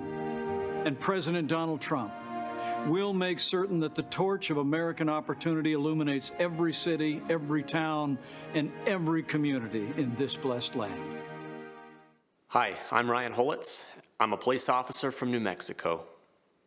In 2017, I had an encounter that changed my life forever. I had just started my shift and responded to a call for service at a gas station. When I arrived, I saw a man and a woman sitting on a grassy slope. I recognized the telltale signs, a needle, a spoon. I knew immediately that they were preparing to inject themselves with heroin. Sadly, this is a common sight for me. I encounter the ravages of addiction every day. But nothing could prepare me for what I discovered as I approached them. The woman was very pregnant. In my shock, I asked her if she knew that she was harming her baby by doing drugs. She crumbled and burst into tears. 2 worlds collided as I knelt down beside her. A police officer and a homeless drug addict, brought together by forces outside of our control. As we talked, our humanity, distinct from our stations in life, was made abundantly clear. Her name was Crystal, and in the midst of her suffering, she confided that she loved her unborn baby. She wanted the best for her child. In that moment, I saw her the way that all of you who know and love an addict see them, as fathers, mothers, brothers, sisters, children, cousins, and friends, as human beings, full of value and dignity, but robbed of their potential by this disease. When Crystal said that she was looking for a family to adopt her baby, God showed me exactly what I had to do. Without hesitation, I told her that my family would welcome her baby through adoption. Today, our beautiful daughter Hope is a thriving 2-year-old. Crystal is fast approaching 3 years of recovery. She is a dear friend and a constant inspiration to me and others. I hold a special place in my heart for those facing opioid addiction, and that's why I'm enormously grateful to the President for his leadership in fighting this deadly enemy. Through his efforts, we're turning the tide on the crisis of addiction. President Trump declared the opioid crisis to be a public health emergency and then secured $6 billion in new federal funding to help Americans fight opioid abuse. He invested an additional $100 million to stop the opioid crisis in rural America. And in a move that strikes at the root of the problem, he implemented a safer prescribing plan aimed at reducing opioid prescriptions by over 1/3 within 3 years. This is an effort that stops addiction before it ever gains a hold in someone's life. And it's having an impact. Drug overdose deaths decreased in 2018 for the first time in 30 years. Many of the states hardest hit by the opioid crisis are seeing the largest drop in deaths. We're seeing that doctors are writing fewer prescriptions for opioid pain drugs. These are significant improvements that have a meaningful impact. I think we are fortunate, America, to have a president who cares deeply for the downtrodden and who works tirelessly to find solutions. A president who doesn't just talk about problems, but stops and helps. President Trump is the leader we've needed the last 4 years, and he is the leader we need for the next 4. You see, Donald Trump is the right president at the right time. Let's make sure he's reelected on November 3rd. I pray God's blessings on you and your family, and may God bless America.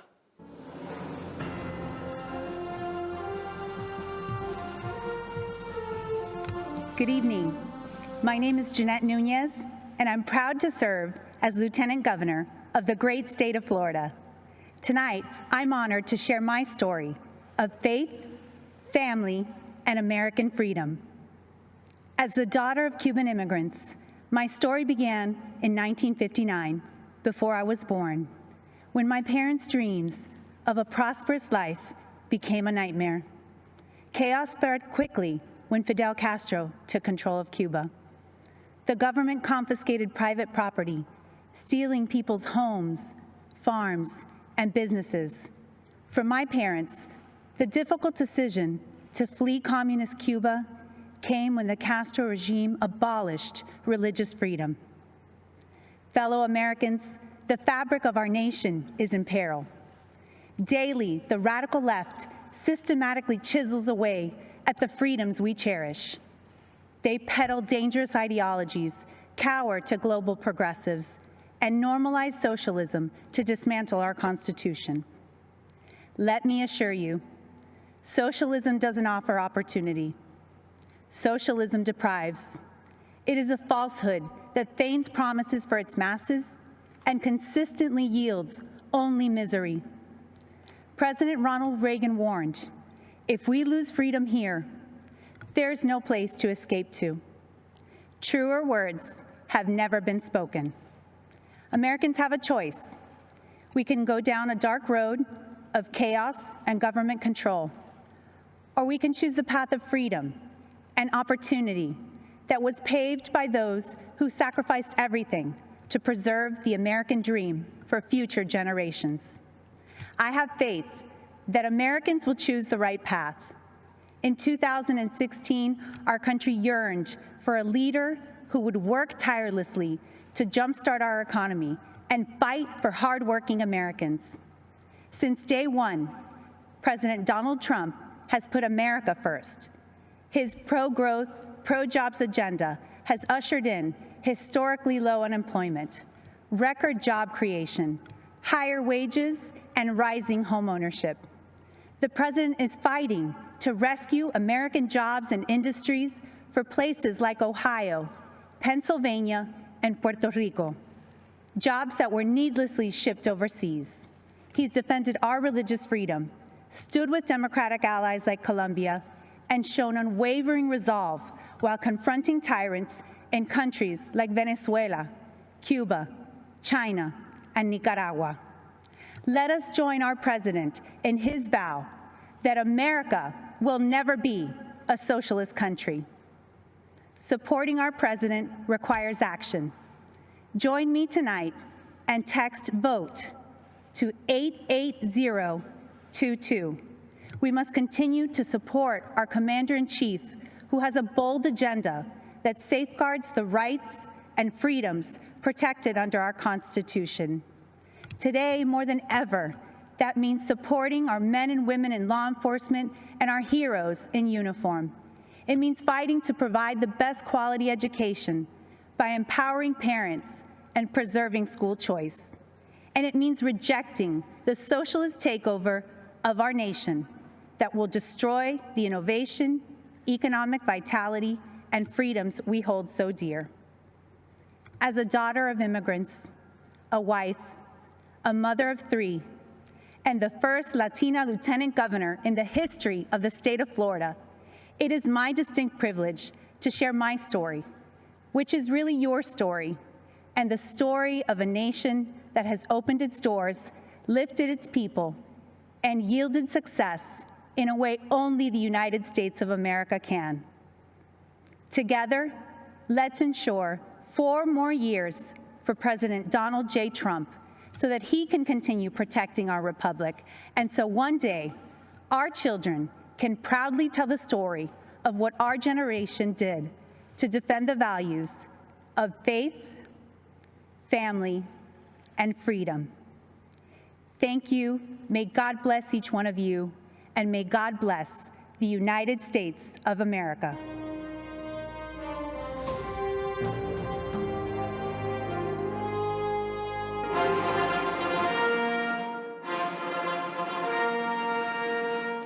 Ladies and gentlemen, the President of the United States.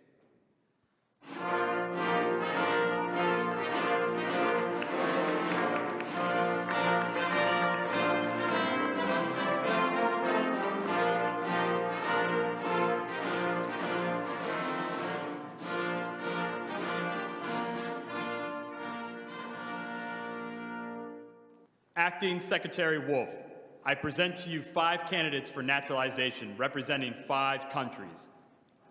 On behalf of everyone here today, I'd like to express my gratitude to you, Mr. President, for hosting this naturalization ceremony here at the White House.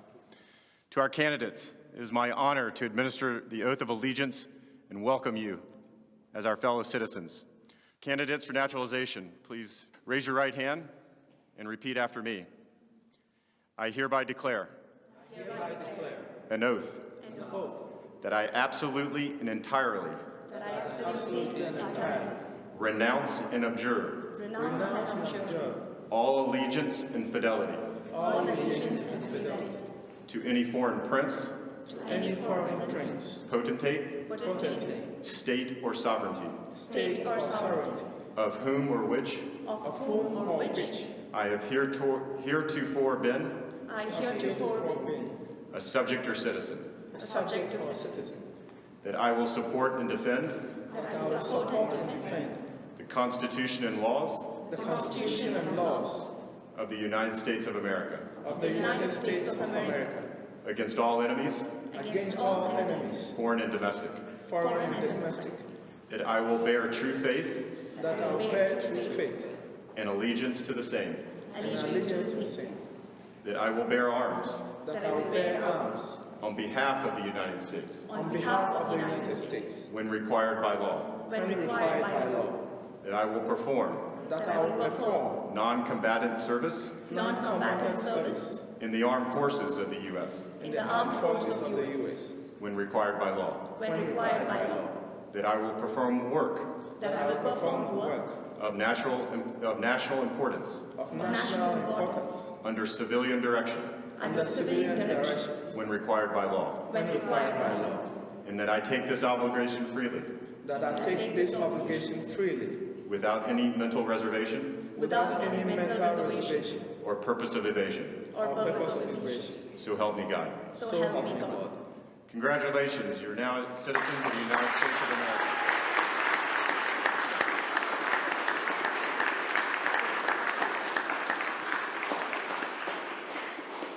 On behalf of the Department of Homeland Security, it is my honor to call you my fellow Americans. Mr. President, I want to again commend you for your dedication to the rule of law and for restoring integrity to our immigration system. Thank you for hosting such a patriotic celebration here at the White House today.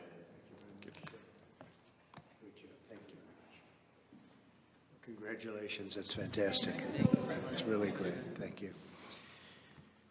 And I want to thank Acting Secretary Wolf, doing a phenomenal job in so many ways.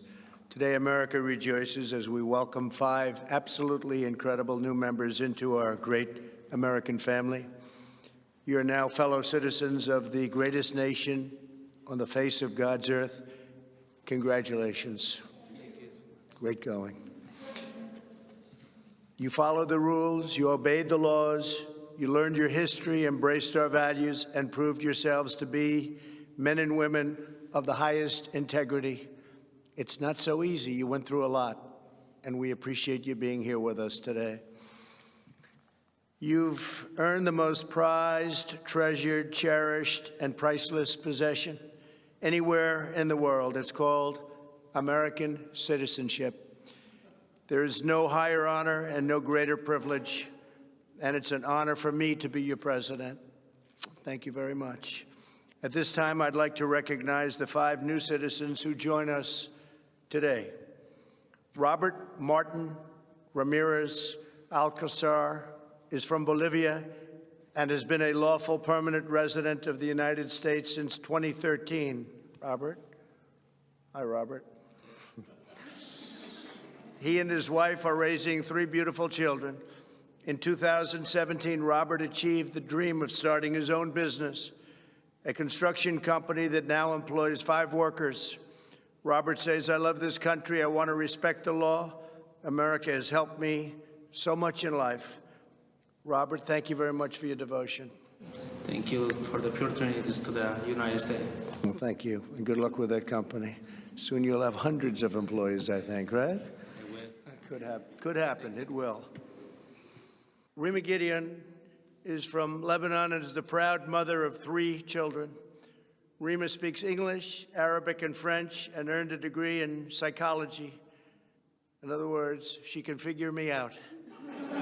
She now works as a daycare teacher in Virginia. Rima says, "I feel blessed to be a loyal citizen of the greatest country in the world, a country that has given me the opportunity of a lifetime to realize my potential and my dreams." Rima, congratulations. It's really great. Thank you. Well, that's very good. Thank you very much. I appreciate it.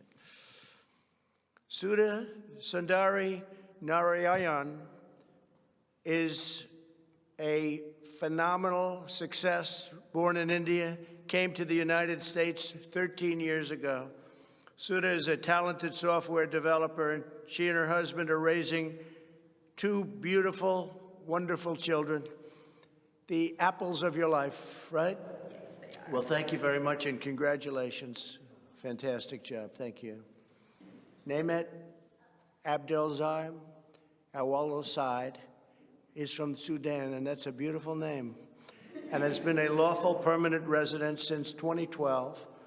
She is the married mother of 3 beautiful children, earned a master's degree and PhD in animal nutrition from the University of Wyoming, great place, great state, and she is a trained veterinarian.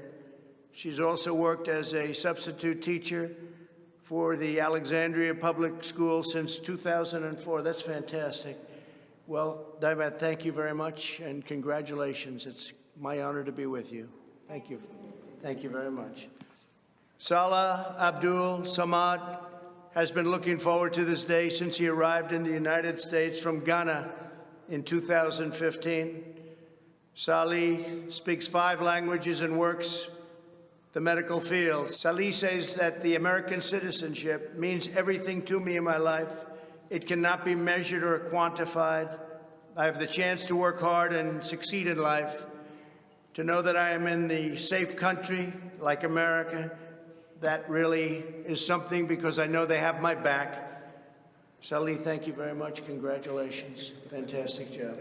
Congratulations to everybody.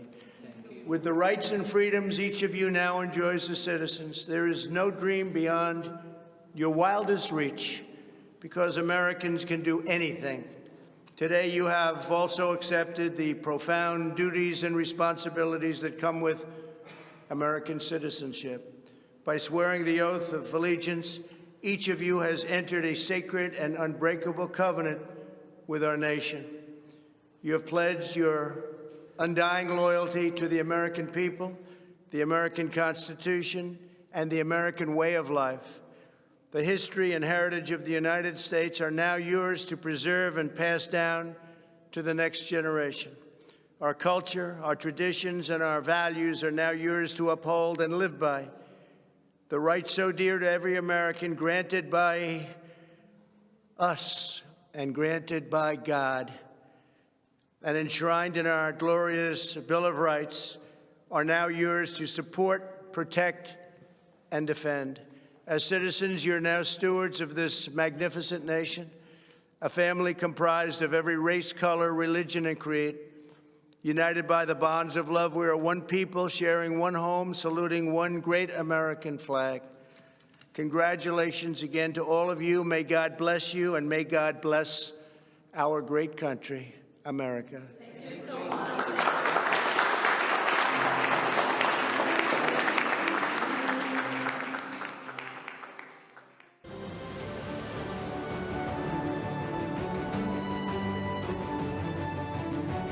Good evening, America.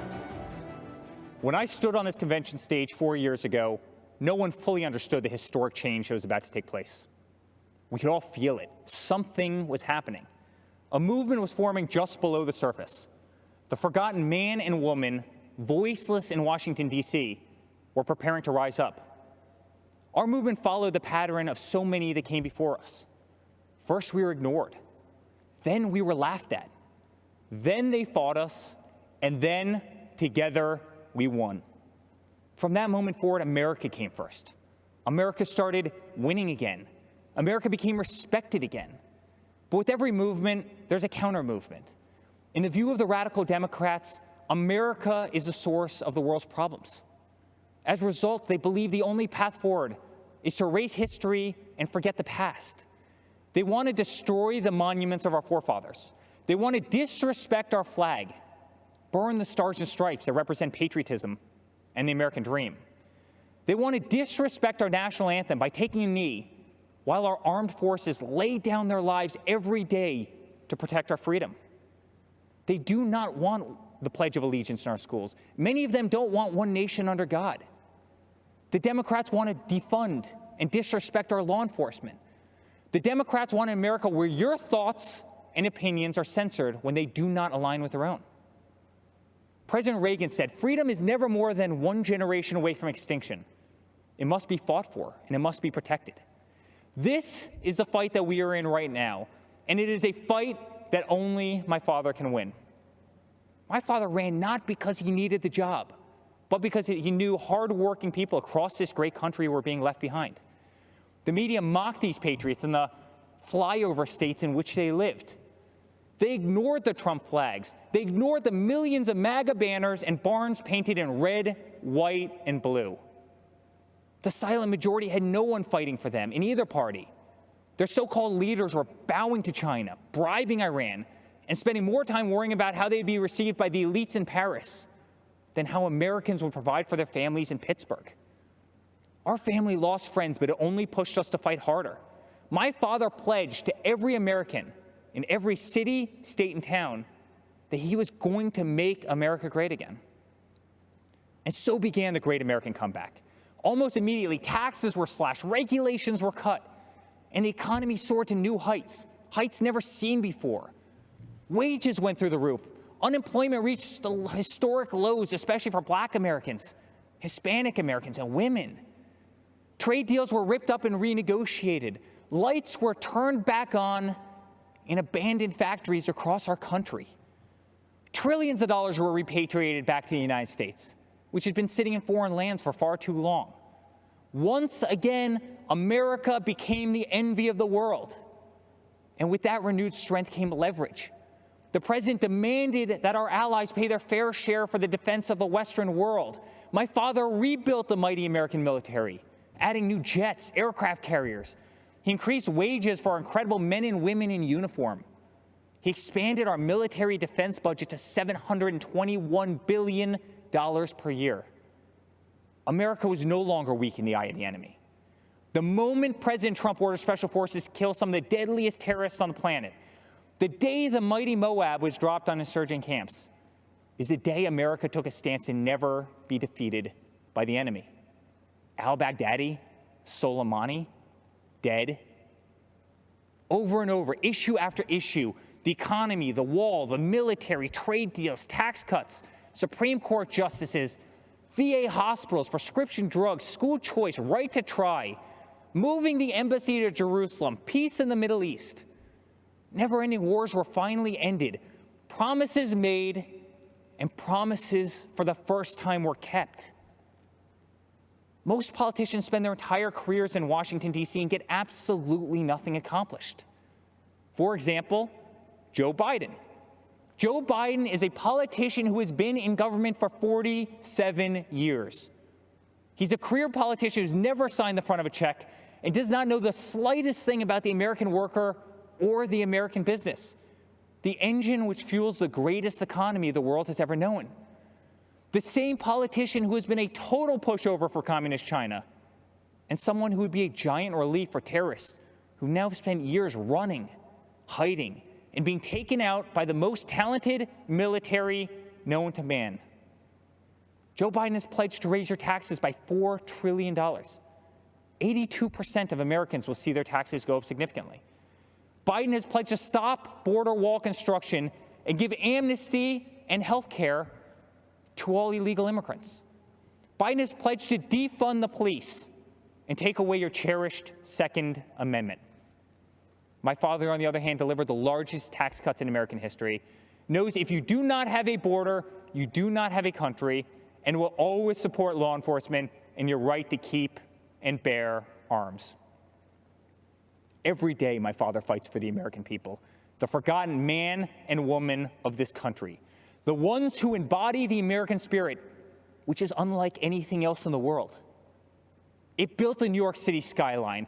It built the Hoover Dam. And soon, under my father's leadership, it will send Americans to Mars.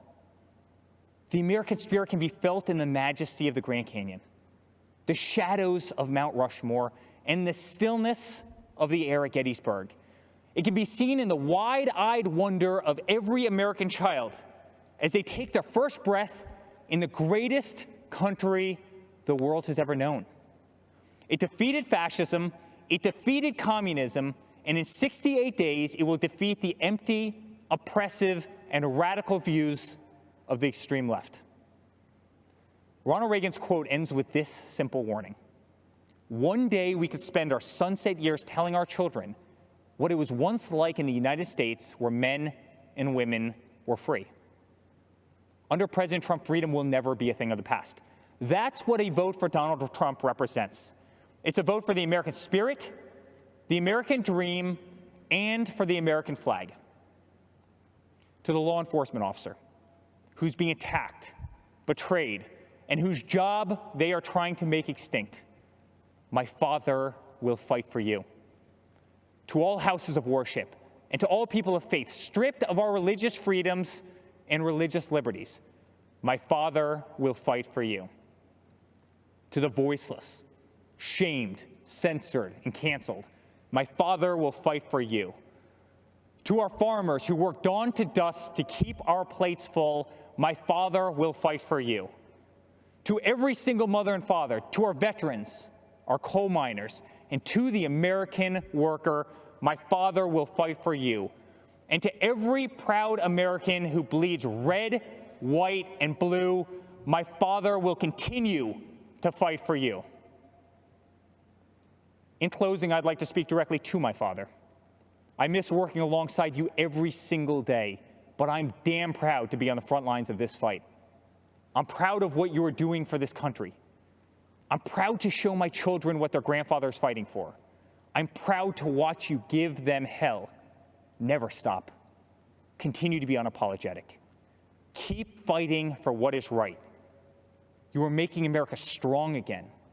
You are making America safe again. You are making America proud again. And yes, together with a forgotten man and woman who are finally forgotten no more, you are making America great again. Dad, let's make Uncle Robert very proud this week. Let's go get another 4 years. I love you very much. God bless you, and God bless the United States of America.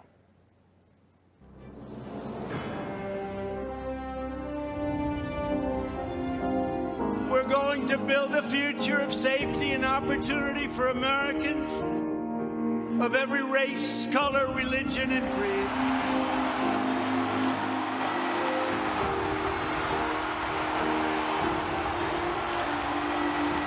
Our president has created such a surplus that when this pandemic hit, he was able to refund Americans without indebting us. We're all better off when former inmates can receive and re-enter society as law-abiding, productive citizens. They now have a chance at more opportunities than they've ever had before. To be incarcerated for 16 and a half years for hearsay. I get emotional thinking about it. It's a feeling that I can't describe. When people say we're oppressed here in the United States, how?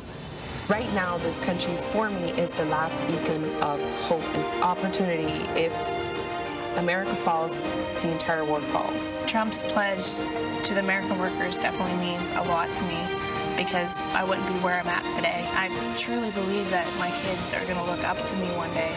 It's just tremendous what I could do, I guess. The forgotten men and women will never be forgotten again. You know, in Biden's America, there aren't opportunity zones. Here you have an administration that actually looks at how can government and private enterprise work together. As we fight to deliver a better future for all women and for all Americans, we remember the wonderful victory 1 century ago. And in the following November, the ladies appeared at the polls on Election Day by the hundreds of thousands. They had won their right to vote. Before the China virus set in, it struck our nation. Women had gained 4.3 million jobs, a record. The women's unemployment rate had plummeted to the lowest level in more than 65 years. And last year, over 70% of the new jobs went to women. And I will say we're coming back very strongly. We have the most opportunity. That's the American story, isn't it? That we have hope, that even though we're in dark days now, that the days ahead hold greater possibilities because of the opportunities that we've been given in our country. And we will make America great again.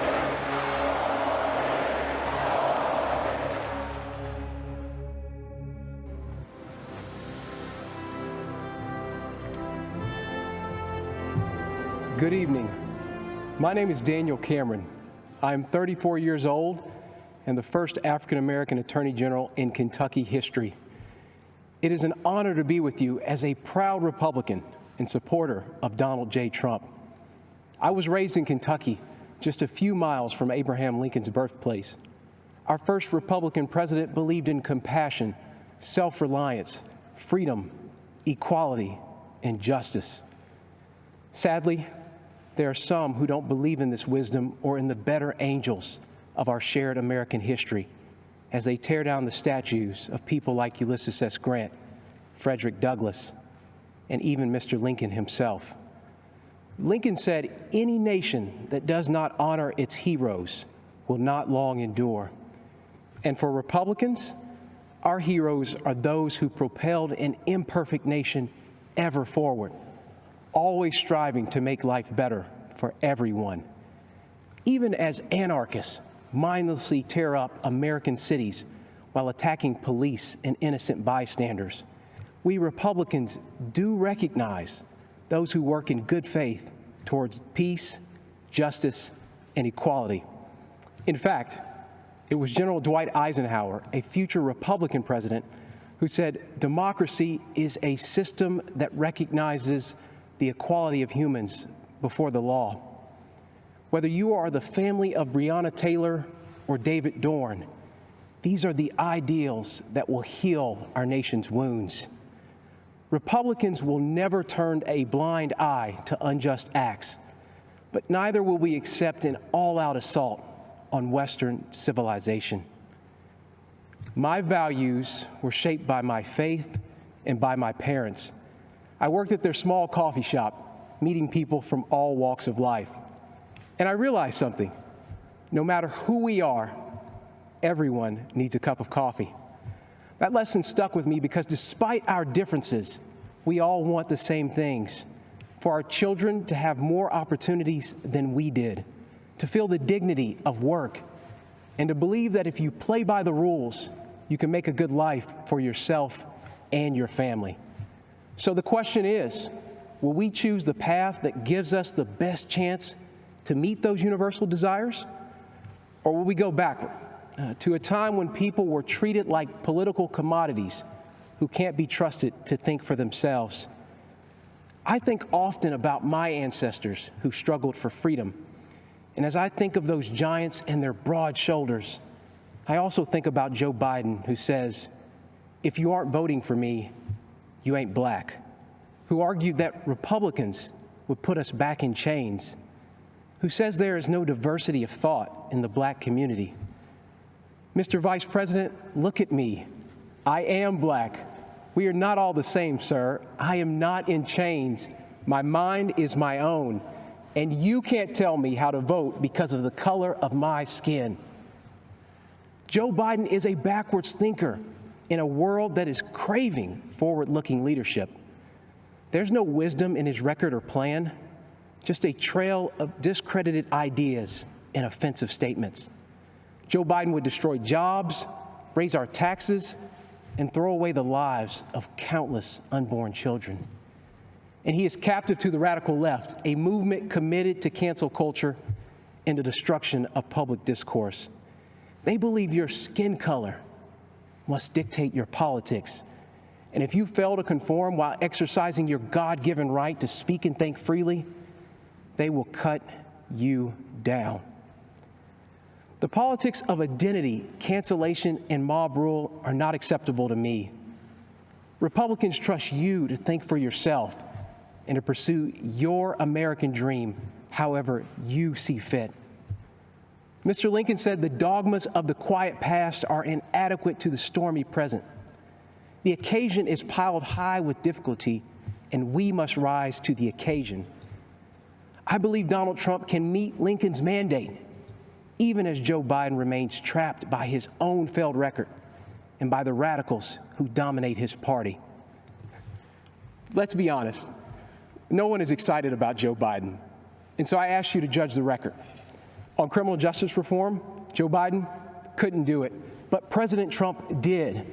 On the economy, Joe Biden couldn't do it, but President Trump did build an economy that worked for everyone, especially minorities, and he will do it again.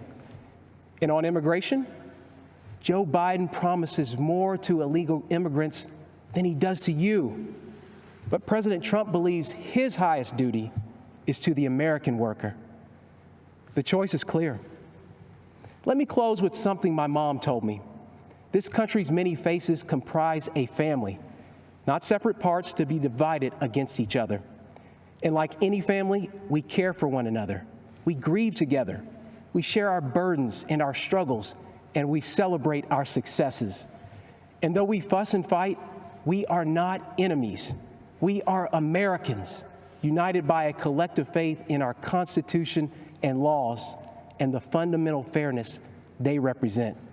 We are defenders of life and of individual liberty, and we carry the mantle of Eisenhower and of Reagan to be a force for good in this world, and one that must always be reckoned with. That's my Republican Party, the party of Lincoln, that believes America is an indispensable nation, an evergreen tree, standing tall in a turbulent world. And that's why I am voting for Donald Trump for president. Thank you, and God bless. And God bless.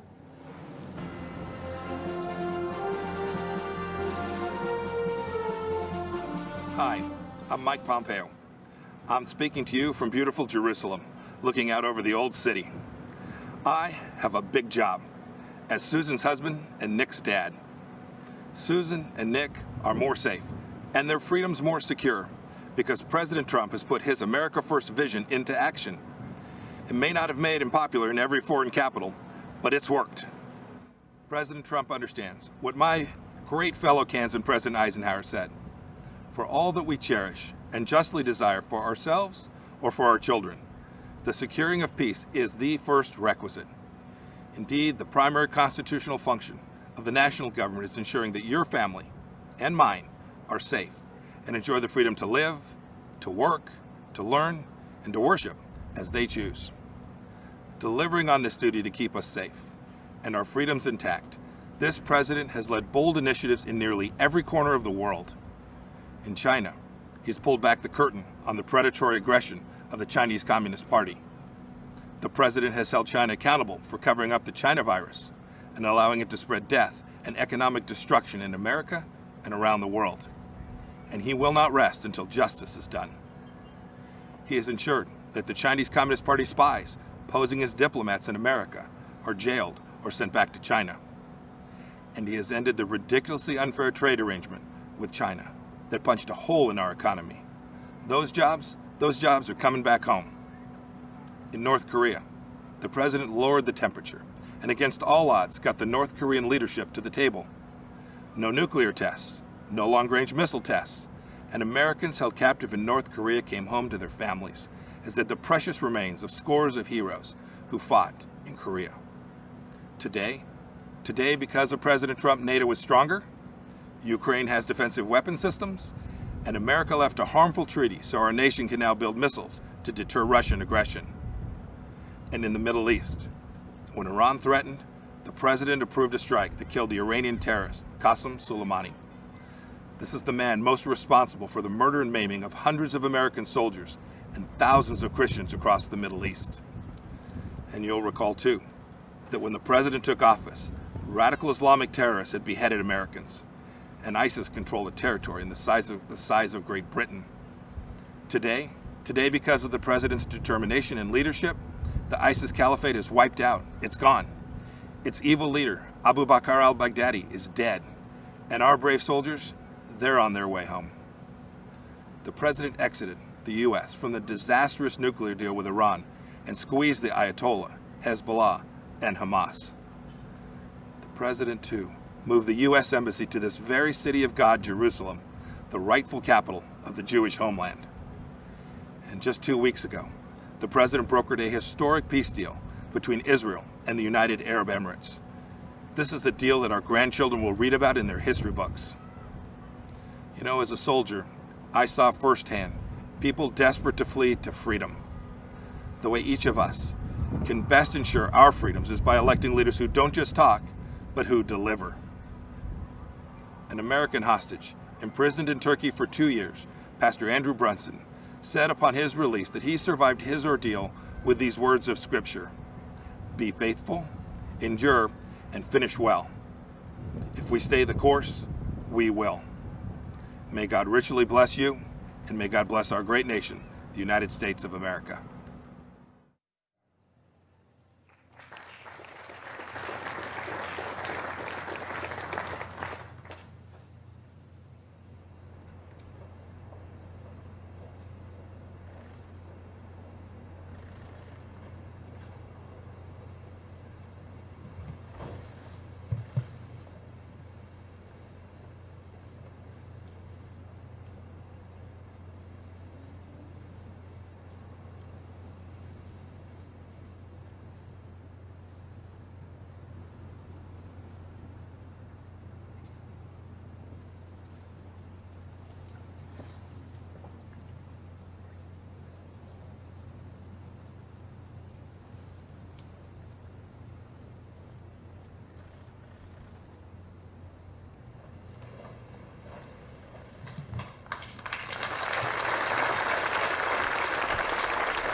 It is my great honor to present First Lady Melania Trump.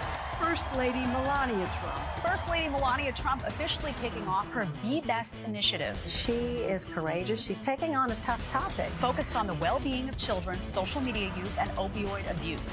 Let's join together in your committing to help children dream big, think big, and do all they can to be best in everything they do.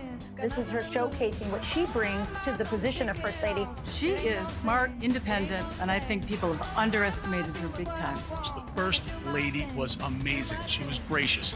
empathetic and showed true compassion. First Lady Melania Trump stepping out onto the world stage. Her Be-Based campaign is now going international. She has the advantage of speaking several languages. She can be a diplomat for our country. The sun was shining. She was greeted by children. This, of course, is her continuing to work on her Be Best campaign by shining a spotlight on successful programs that teach children tools and skills. She represents our country with enormous warmth and elegance and grace. Throughout history, women have made lasting impacts on society, and these women represent the strength of the female spirit. As First Lady of the United States, I'm proud of what this country continues to do for women. We as women must continue using our great tool of empowerment, our voices. It was a very important moment for Melania Trump. This was a really prominent week for her. The iconic White House Rose Garden has been renovated for the first time in 60 years. When the history books are written, there should be a special chapter reserved for our First Lady. She is an incredible First Lady. An amazing mother, an incredible woman, First Lady Melania Trump.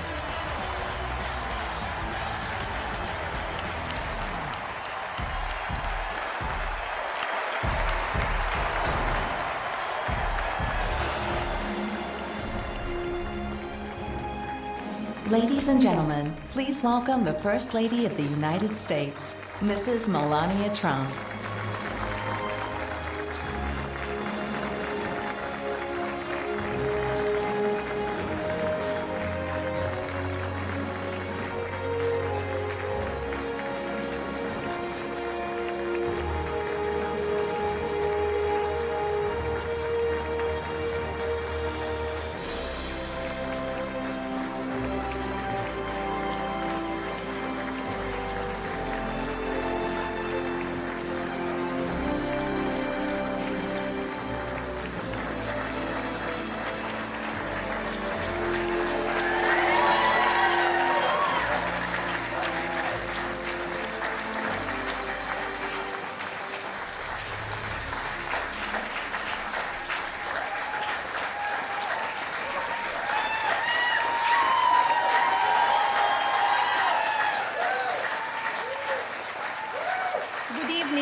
It seems like just yesterday that we were at our first convention, where my husband accepted the Republican nomination and then became our 45th President of the United States.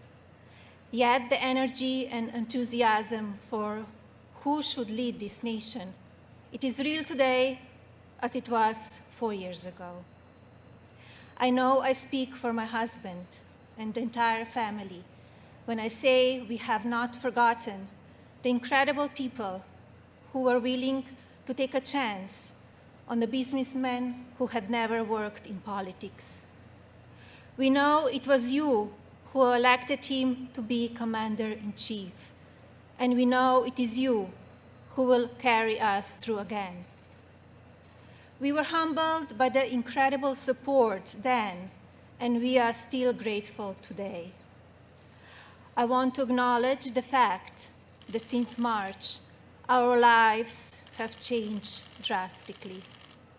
The invisible enemy, COVID-19, swept across our beautiful country and impacted all of us. My deepest sympathy goes out to everyone who has lost a loved one, and my prayers are with those who are ill or suffering. I know many people are anxious and some feel helpless. I want you to know you're not alone. My husband's administration will not stop fighting until there is an effective treatment or vaccine available to everyone. Donald will not rest until he has done all he can to take care of everyone impacted by this terrible pandemic. I want to extend my gratitude to all of the healthcare professionals, frontline workers, and teachers who stepped up in these difficult times. Despite the risk to yourselves and your own families, you put our country first and my husband and I are grateful. I have been moved by the way Americans have come together in such an unfamiliar and often frightening situation. It is in times like this that we will look back and tell our grandchildren that through kindness and compassion, strength and determination, we were able to restore the promise of our future. Businesses stepped up and volunteers stepped in. People were eager to share ideas, resources, and support of all kinds with neighbors and strangers alike. It has been inspiring to see what the people of our great nation will do for one another, especially when we are at our most fragile. Speaking of strength and determination, we recently celebrated the 100-year anniversary of the passage of the 19th Amendment. Yesterday, on the North Lawn of the White House, we unveiled an exhibit dedicated to women's suffrage.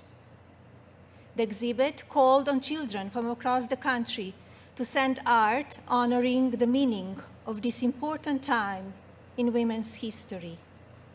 When I was judging the entries, I reflected on the impact of women's voices in our nation's story, and how proud I will be to cast my vote again for Donald this November. We must make sure that women are heard and that the American dream continues to thrive.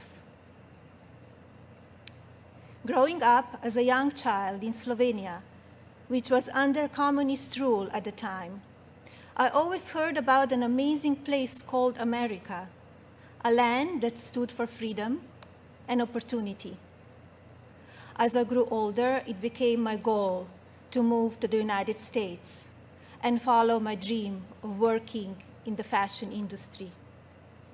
My parents worked very hard to ensure our family could not only live and prosper in America, but also contribute to a nation that allows for people to arrive with a dream and make it reality. I want to take the moment to thank my mother and father for all they have done for our family. It is because of you that I'm standing here today.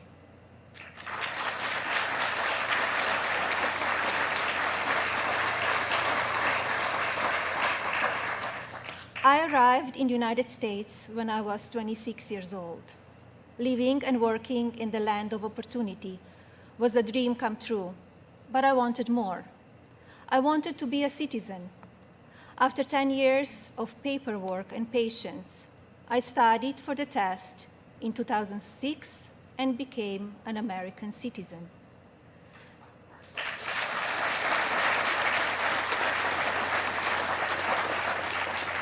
It is still one of the proudest moments in my life because with hard work and determination, I was able to achieve my own American dream. As an immigrant and a very independent woman, I understand what a privilege it is to live here and to enjoy the freedoms and opportunities that we have.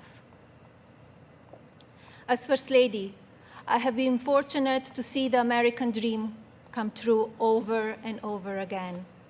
I have met many inspiring women, children, parents, and families who have overcome life-changing issues that include addiction, homelessness, family members who are ill or have passed away, abuse of all kinds, and many other challenges that would make most people give up. The past 3.5 years have been unforgettable.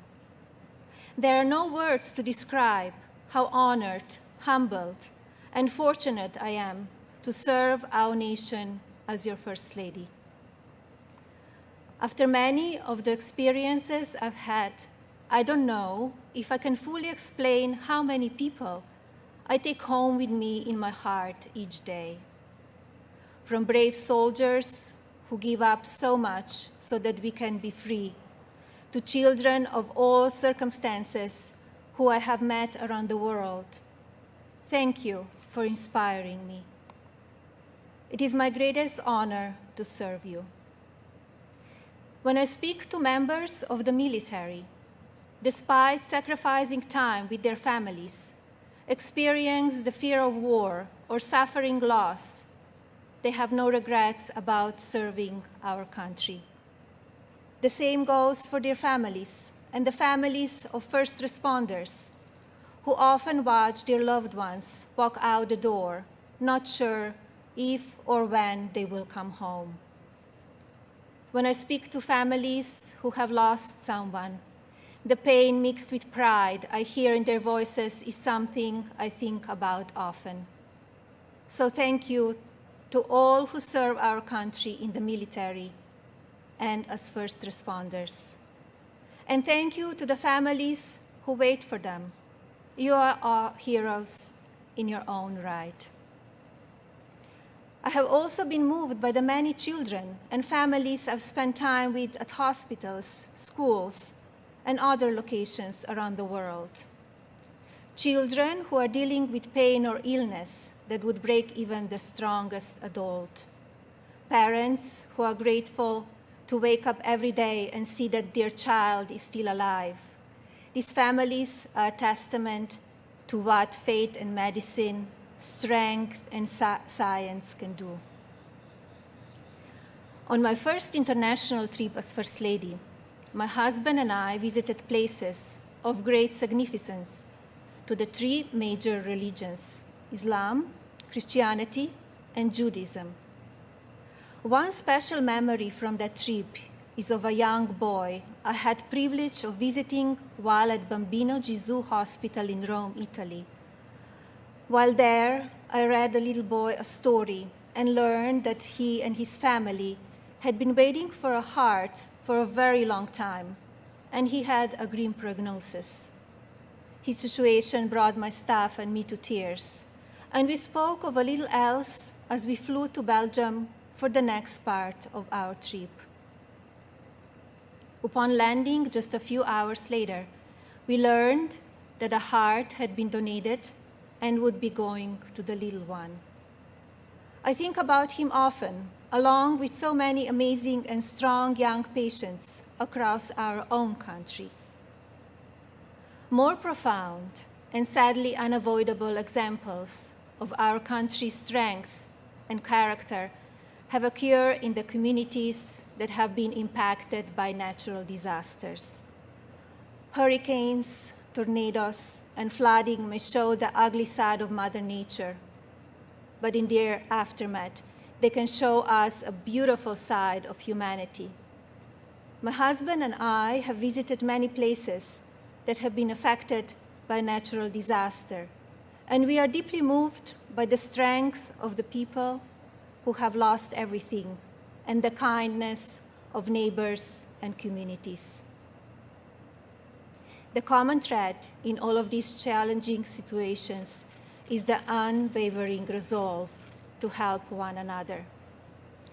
I recognize the stories I just told about people who survive extraordinary circumstances. But Donald and I are also inspired by the millions of Americans who wake up each day with a simple yet courageous goal of providing for their families and keeping them safe. You are the backbone of this country. You are the people who continue to make the United States of America what it is, and who have the incredible responsibility of preparing our future generations to leave everything even better than they found it.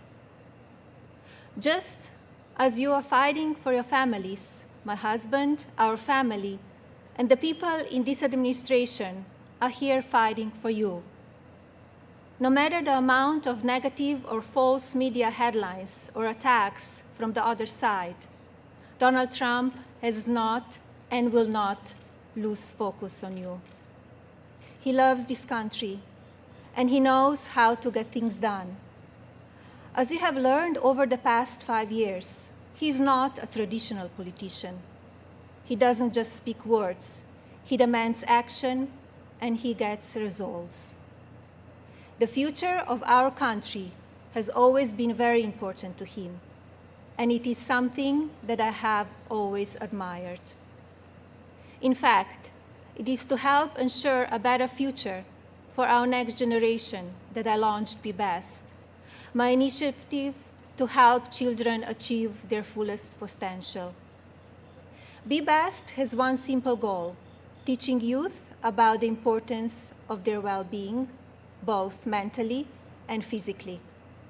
This also includes understanding online safety and the dangers of opioid and drug abuse.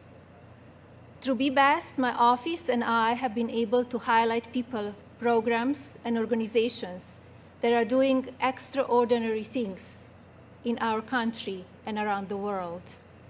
I continue to believe that by shining a light on these positive examples, others across the country and globe will become inspired to do their part for our next generation.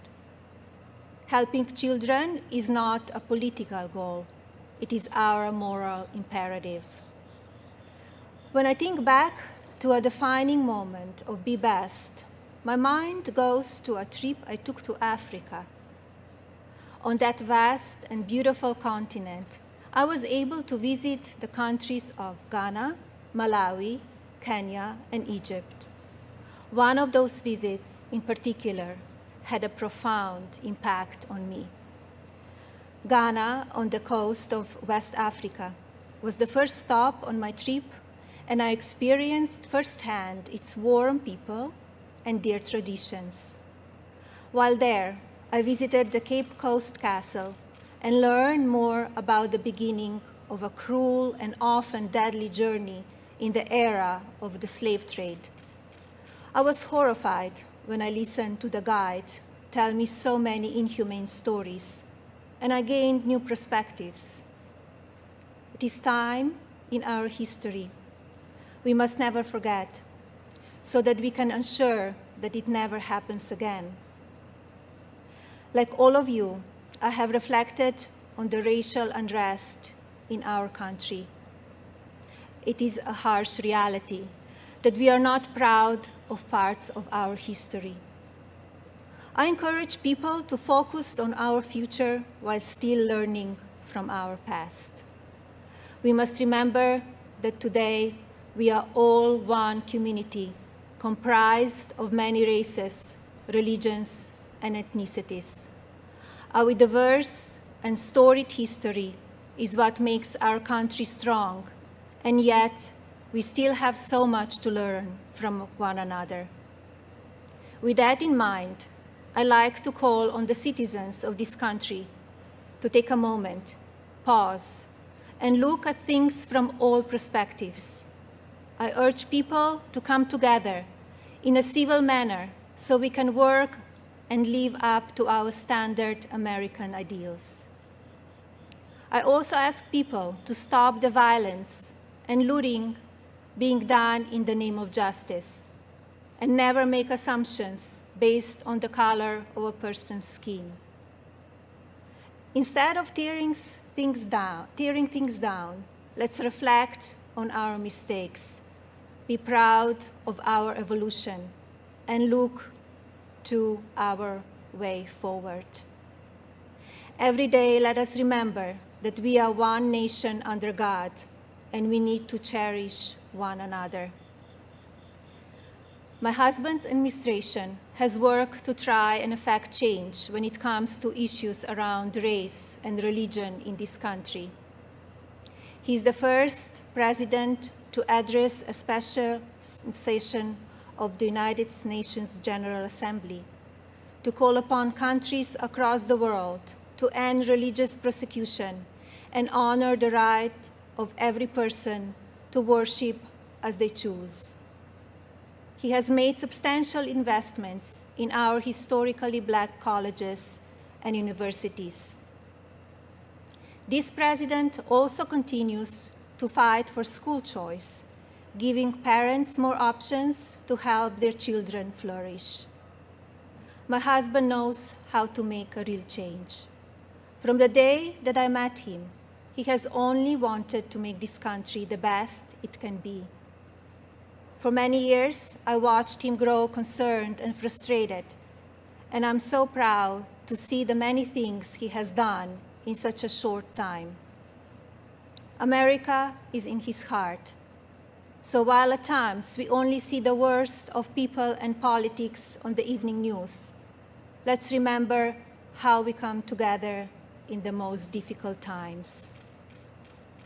And while debate rages on about issues of race, let's focus on the strides we have made and work together for a better tomorrow for everyone.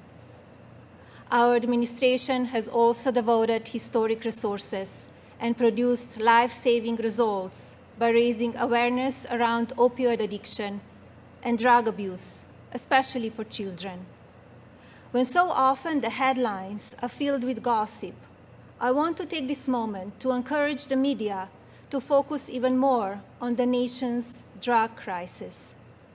This disease is one that affects everybody. It pays no attention to race, age, or socioeconomic status. Addiction has touched every part of our society in some way. And now, more than ever, we have programs and medicine to combat it. We just need to talk about it openly. And you, the media, have the platforms to make that happen. To the media industry and as a country, I ask that we all commit to helping in our fights against drug addiction by talking about it even more. Especially as we battle the COVID pandemic, we need to remember that suicides are on the rise as people who are struggling with loneliness and addiction feel they have nowhere to turn. Parents, please talk to your children. Teachers and caregivers, pay attention to signs of addiction. Lawmakers, pass legislation that allows those who ask for help to do so safely and without fear, and to provide resources for organizations that help people impacted by addiction. When the stigma is removed, people will no longer be ashamed to ask for help, and lives will be saved. And if you are struggling with addiction, there is no shame in your illness. Please seek help. You are worth it. In my next 4 years as First Lady, I will continue to build upon Be Best and work with individual states to pass legislation to take care of our most vulnerable. I plan to continue the work I have started with children in foster care, as well as the minority communities and tribal nations. I want to ensure children are being protected and communities have the resources needed to combat drug addiction and child neglect or abuse. Like my husband and the administration, I will continue to encourage education that supports a child's individual needs. It is vital that children are given the building blocks to succeed. I also look forward to continue my work to restore the People's House, which is a lasting symbol of pride for our nation.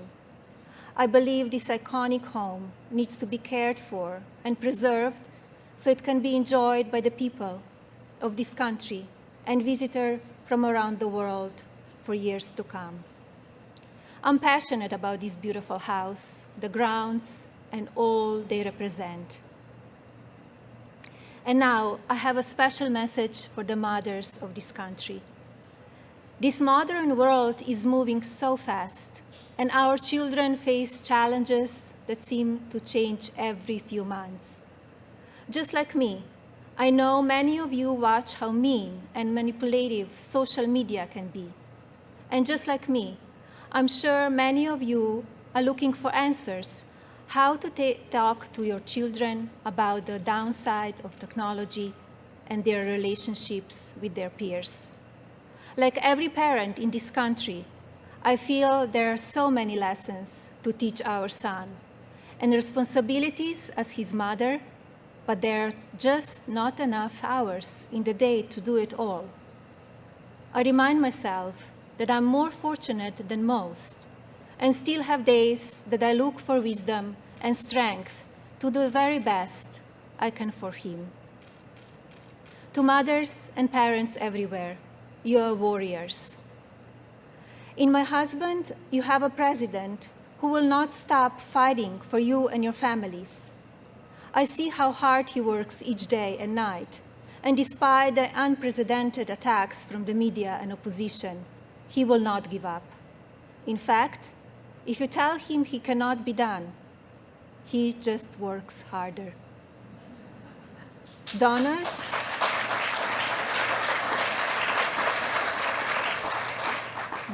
is a husband who supports me in all that I do. He has built an administration with an unprecedented number of women in leadership roles and has fostered an environment where the American people are always the priority. He welcomes different points of view and encourages thinking outside of the box. I know I speak for my husband and the family when I say we are so grateful that you have trusted him to be your president, and we will be honored to serve this incredible country for 4 more years.